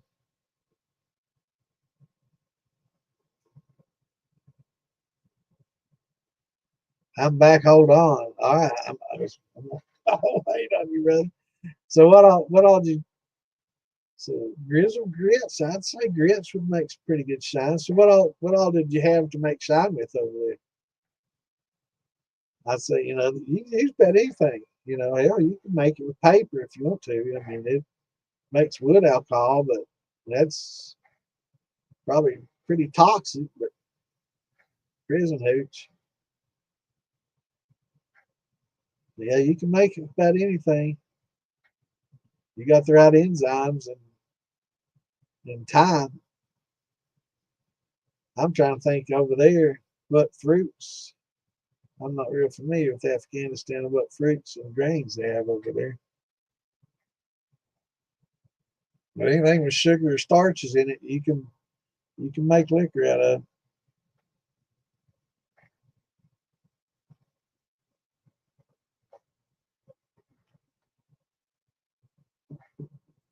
Oh, I know. Well, I'm not here doing anything. Let me see here. Also want to plug this before.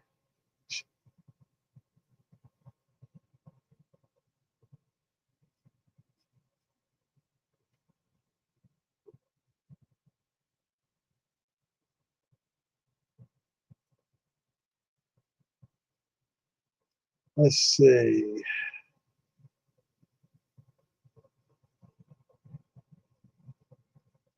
We're doing a raffle for Shiner Sim.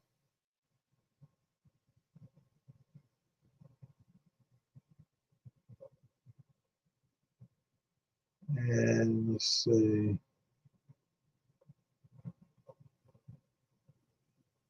For Shiner Sam's wife. And so, anyway, I just have you guys go to the Moonshine Militia page. Go and look, scroll down, and look for Shiner Sam. You'll see the GoFundMe information and all that. If you can get over there and trying to remember it. Before there was a little video. Phil Billy was talking about it. Now I can't find it. But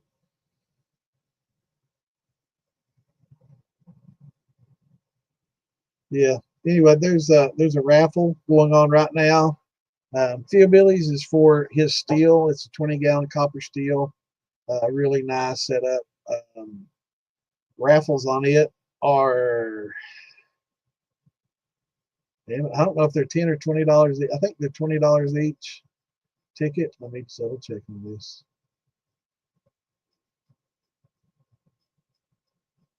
Let's scroll down quite a bit. We post quite a bit in there. Let me scroll down to a couple of days ago.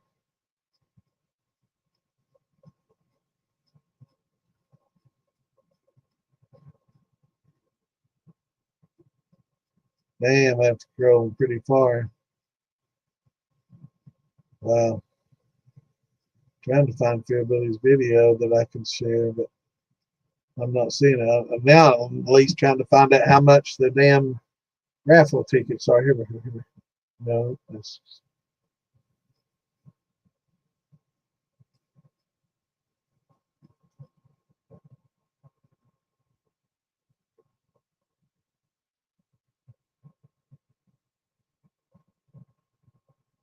see. Jeez. Here we go. No, let's just talk about the festival. For those that don't know, Phil Billy's having a festival.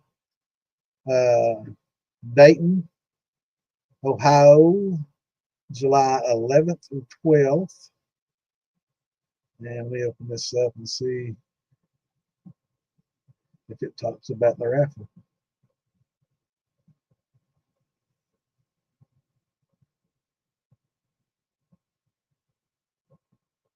Yeah, it's at the Snickers Bar and Restaurant in Dayton.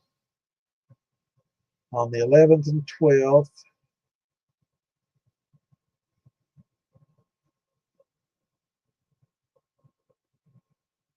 I'm looking to see if he mentions how much the raffle is.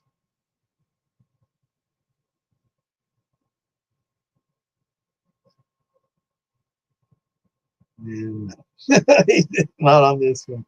He did mention the raffle. He didn't break it down. So the search continues. Lisa, you still on here?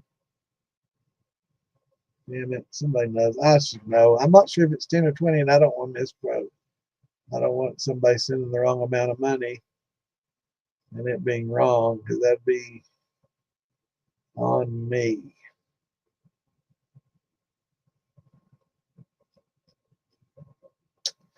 Well, I guess just log on and find out. I know the raffle for the others is $5 per ticket, and that 100% of that goes to Shiner Sam's wife. And there's lots and lots of things in there. There's a 10-gallon steel that's called the Red Rocket. It's more of a taller steel, copper, all copper. And there's several.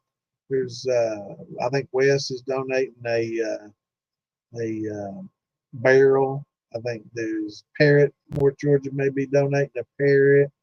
There's all kinds. I think Freyd's doing a little mini steel setup, one of the little miniatures that actually can work under a candle or something like that if you wanted it to. Like, it's pretty much as a decoration, folk art kind of thing, but nice little miniature steel. Here we go. Here we go.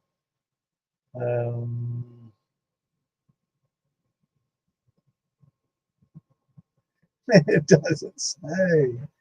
Oh my goodness. It doesn't say. Anyway, scroll down. You'll find it in there, and I'll have Lisa post it up again so it's at the top of the page so everybody can find it. But yeah, I think it's $5 and maybe $20. I think maybe $20 for Fillbillies, but it's it's like a $3,000, $2,500, $3,000 setup. It's 20-gallon steel, the thumper and the worm. So, and a portion of those proceeds are going to Shiner Sam's wife, and then the other raffle is 100%. So, sorry I couldn't be more informative. Okay, Roy, thank you. 20 for the big. I was thinking it's 20. I couldn't remember if it's 10 or 20. 20 for Fillbillies for the big steel and setup, and then $5 per ticket for the other. And you can get the Venmo and all that information on the militia page.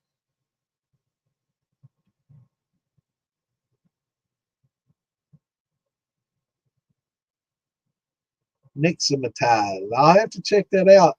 Now, what's that? Is that using a different type of enzymes, like a mold-based enzyme? Because I know that, like, the yellow label has a mold type enzyme that breaks down the grain without being gelatinized. I'm wondering if this is another form of that, or what makes it special.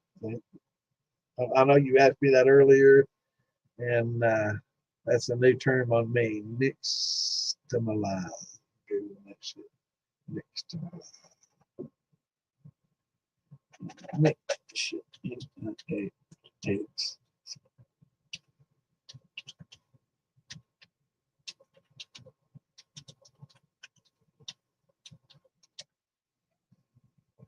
Mexican corn-based whiskey.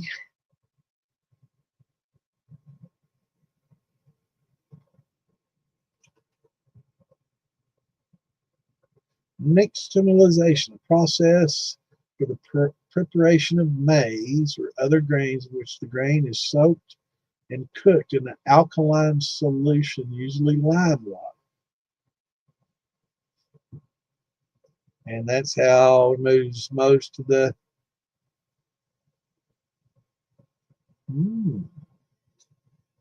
removes a lot of the phomosins. And for people that know, the phomosins that's one of the congeners in tails.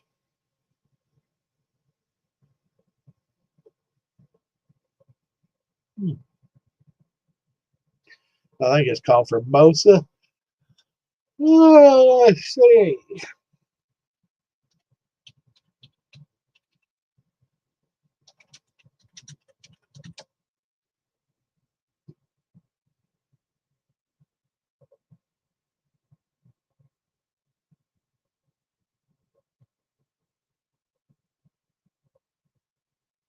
I think it's maybe massive.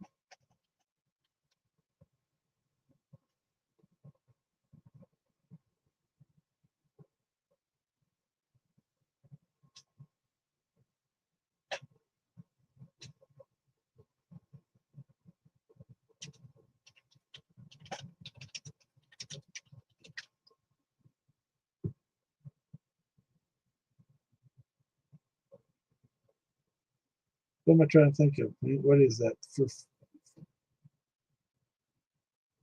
think the first, for fuck's sake.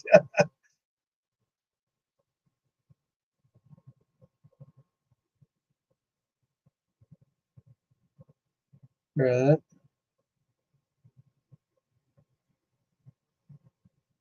The square, okay.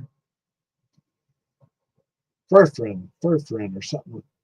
Is that what it is? Furfrin? The conjurer in tails. I think it's called furfrin or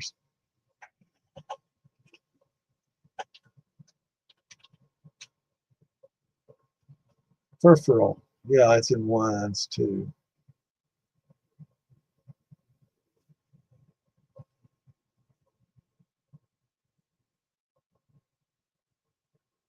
Furfural. Yeah. Yeah, it's a conjurer in brandies and wines. And I think it's also in grains. Furfural. Yeah. Yeah, it's in ciders and yeah, furfural. So I'm wondering if that helps remove that furfural and give it a better flavor. Because that is one of the bad flavors that you get in tail furfural. All right, well, it's getting late, folks, and I'm going to have to get off here. Thanks, everybody, for tuning in, and thanks, Clint, for educating me on the nixtamalization of corn. Definitely going to research that. You do the same, and we can compare notes on Wednesday. But furfural is definitely a conjurer, so y'all can look that up too and check that out.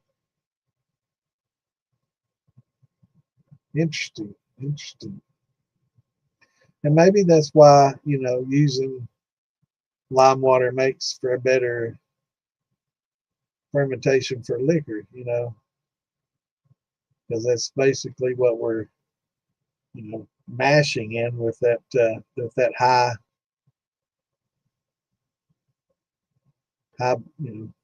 limestone water. Very interesting.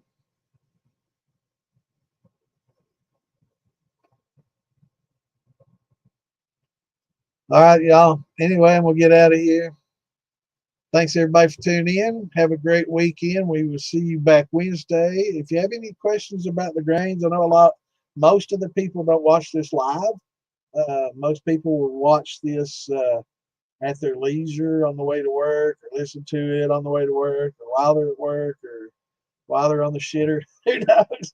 But got any questions? Bring them back. Come back Wednesday and ask them. I'll have all these charts and we can talk about it. I'm sure there's a lot of stuff I didn't cover, and I'm sure I screwed up. I can't believe I was talking about 6-row having less Lintner than 2-row, and I don't know. I don't know where my mind goes. And then I thought about it. I'm like, where's 6-row on this chart? It should be above. So anyway, thanks for tuning in. If you have any questions or if you need clarifications or something I said confused you, I wouldn't be surprised. But tune in Wednesday and ask your questions, and we'll go from there. I'll try to do a little bit more on the grain stuff. I feel that I've kind of not been as informative on the grain as I was on the brandy. You know, there's probably a little bit more to doing the grains. The brandies are pretty easy. So, got any questions? Bring them back. Shopping for a new steel. All right. Well, let me. I can help put you on. Vever makes a football steel.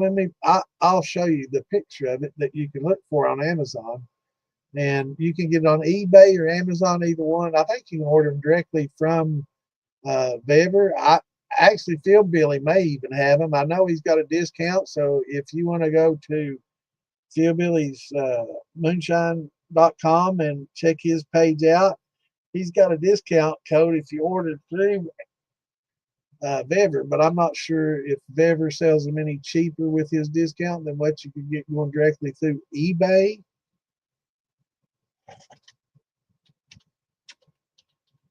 But I will show you a picture of it here in just a second so you'll know. Now, an 8-gallon one on Amazon's like $7. That's not going to be much of a change for you. Here's another 8. Let's see. Let's try to move up the chart here. Here's an 18.5, and this is probably one of the better prices it's been for a while. So probably a good time to buy. It's $218 right now on Amazon, and I will show you a picture of it in 1 second here, if it allows me to screenshot it. And I'll show you, and it also shows the different, I also want to make sure I don't give up any of my information. Okay, this is good here. All right, let me show you this screenshot on here, and you'll understand what I'm talking about when I say football steel. You know, memento. I'm glad you mentioned that, man, because it is probably that and a keg steel the best value, you know. But with the keg steel, you're still going to have to buy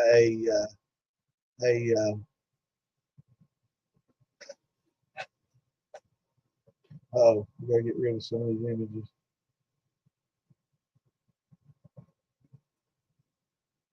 Oh, now I can. Okay, so this is the football. This is what we call the football steel, and this is why we call it the football. Now, when you take this is a condenser in here, and it's just a coil going around. You know, it's self-contained. It's a canister filter with coils. But inside this football, it comes with these little ceramic balls that you can pack in there.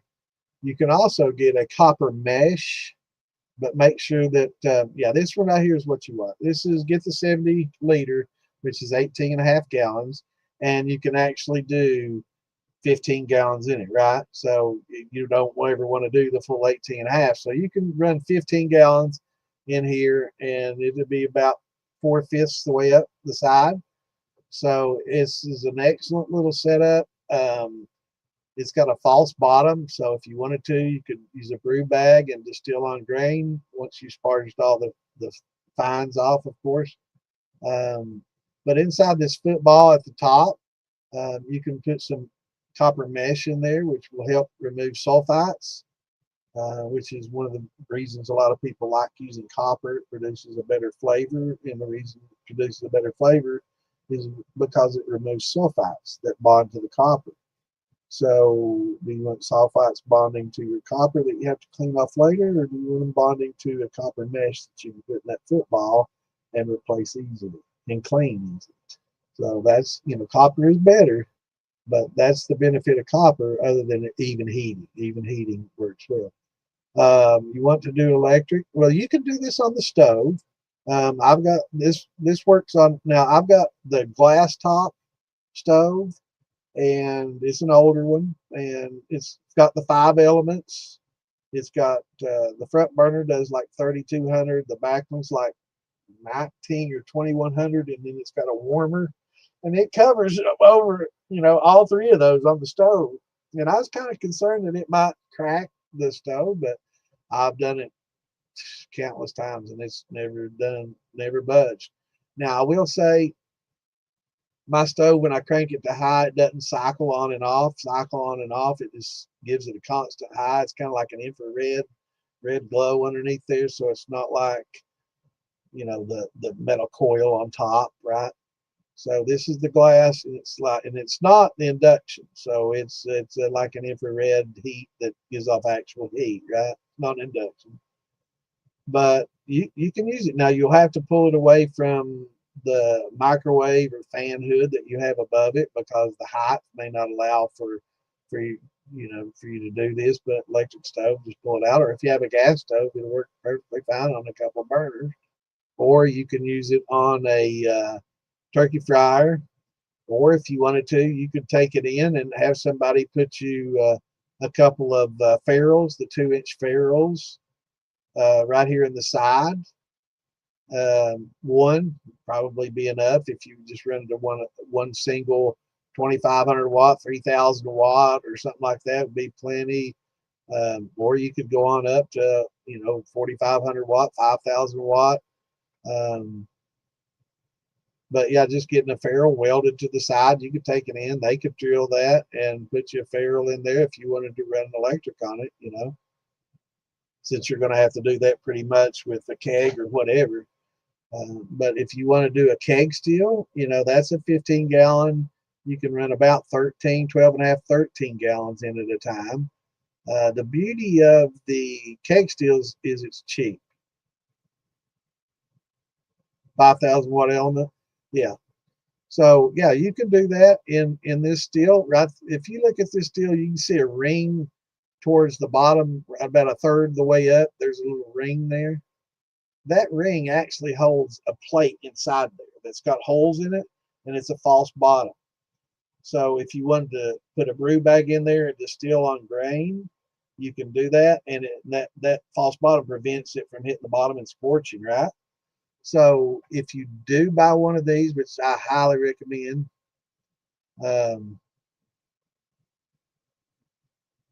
cool.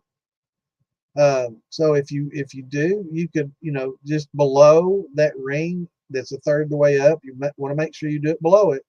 But you could have somebody weld you in a 2-inch ferrule midway in that, and you could put your element right in there and use it perfectly. Yeah, it'll keep the grains from scorching. And well, most you can't distill on grain. Most setups you wouldn't even dream of distilling on grain. But this one you can. You can use a brew bag and kind of suspend it in there, or just let it tie it up in a knot, throw it in there. Kegs are great. They're tough. They're easy to weld. The beauty of a keg steel is its thickness, and you can add a pretty good column on it as well without having to worry. With mine, I run a column on this sometimes, in the lid really not sturdy enough to hold the column that I run on it, because it's involved. So they're great for that. Without the column and the beer keg sitting in the corner, just looks like a beer keg, man. That look like a moonshine still, right? So if you've done a lot of beer, people see that keg in the corner, they don't think nothing. They just think whatever. That's just a keg sitting over there. And kegs are really sturdy, and so kegs are awesome. I used one for a long time. But if you're going to buy something and you don't know, a lot of people aren't willing to do the electric route. They don't have anybody to weld. They just want something that they can buy and use straight out of the box. And if that's the case, this fits that bill. But if you do decide to go the keg route, yeah. So if you do want to go the keg route, you can get your column or a cap off Fuelbilly Moonshine. They make a cap that'll fit right on the ferrule at the top, and also the ferrule on top of the beer keg will have it'll be flat on one side, and it'll have the ridge on the other. So the flat sits next to the keg and the ridge will fit next to the spool for the tri-clamp. He's got those, and you'll definitely want to use that. Or you can buy the silicone one and just trim the ridge off if you want to do that. It's kind of tedious. You use a razor, get it off there pretty easily, and that works. But he has a lot of different, if you want to put a copper, horse head on there, like a regular steel, and a lin arm or something like that coming off, he can hook you up with something like that. Or if you just want to do a column, you can get a reducer, or, well, no, you won't have to on that one. On this football steel, you'd have to get a reducer because that's a 2.5-inch ferrule that comes on that 13 and 15. But yeah, you can go that route. Just get up with Phil Billy and he could hook you up with a horse head, or you could, buy you a little column off eBay or whatever, and go that route. You can do both, have your little column for higher proof stuff and put a deflag on there, and then you could also, get a horse head on there. I know Phil Billy make them. Wayne will make them at Ozark. He was in here commenting earlier. He does excellent work. There's quite a few out there, Appalachian, we'll make them for you. Hell, there's so many. We got a bunch. Ace, I don't know, Tracy's pretty busy right now. But yeah, keg pot, I use kegs forever. Yep. Yeah, with the ferrule on the top of the keg. And welding, I was talking about if you wanted to weld a ferrule in the side. You could actually do what's called a bulkhead fitting, but it's going to be hard to get inside that keg to do all that. But they do all kinds of things. They could put a 4-inch ferrule on the top for clean out, making cleaning it out a lot easier, which was my biggest issue with my keg steel was cleaning it out. But you can pressure wash it easy and get all the scum off the sides if you want to. Yeah, well, with either the football or the keg steel, you have those options. So you could put a cap on there like a regular whiskey cap, and lin arm, or you can line arm, lin arm, or you can go with a column, in a flagmator or whatever. You could get the plated. If you want to go up, to a 3 or 4-inch, you can get the adapters. So yeah, but definitely, if you haven't already joined the Moonshine Militia, and we got a lot of builders and stuff in there. That's Hillbilly's page, and so he doesn't really advertise on his page. Everybody else does, but you can go check him out at philbillymoonshine.com and see what he's got on there. And a lot of other builders advertise on there, and if you ask, you'll get good answers on that. A lot of people will, show you some pictures of what they got, and we can help you a little bit further. But yeah, keg or one of these football steels would definitely be my recommendation for something cheap and easy and with a decent volume. All right, y'all. It's midnight. I gotta get out of here. Thanks for tuning in. Yeah, Moonshine Militia on Facebook, and answer the questions. I think I can put a link to it in here.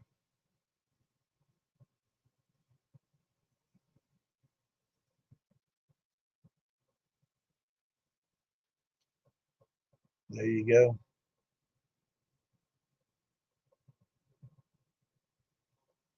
Yep.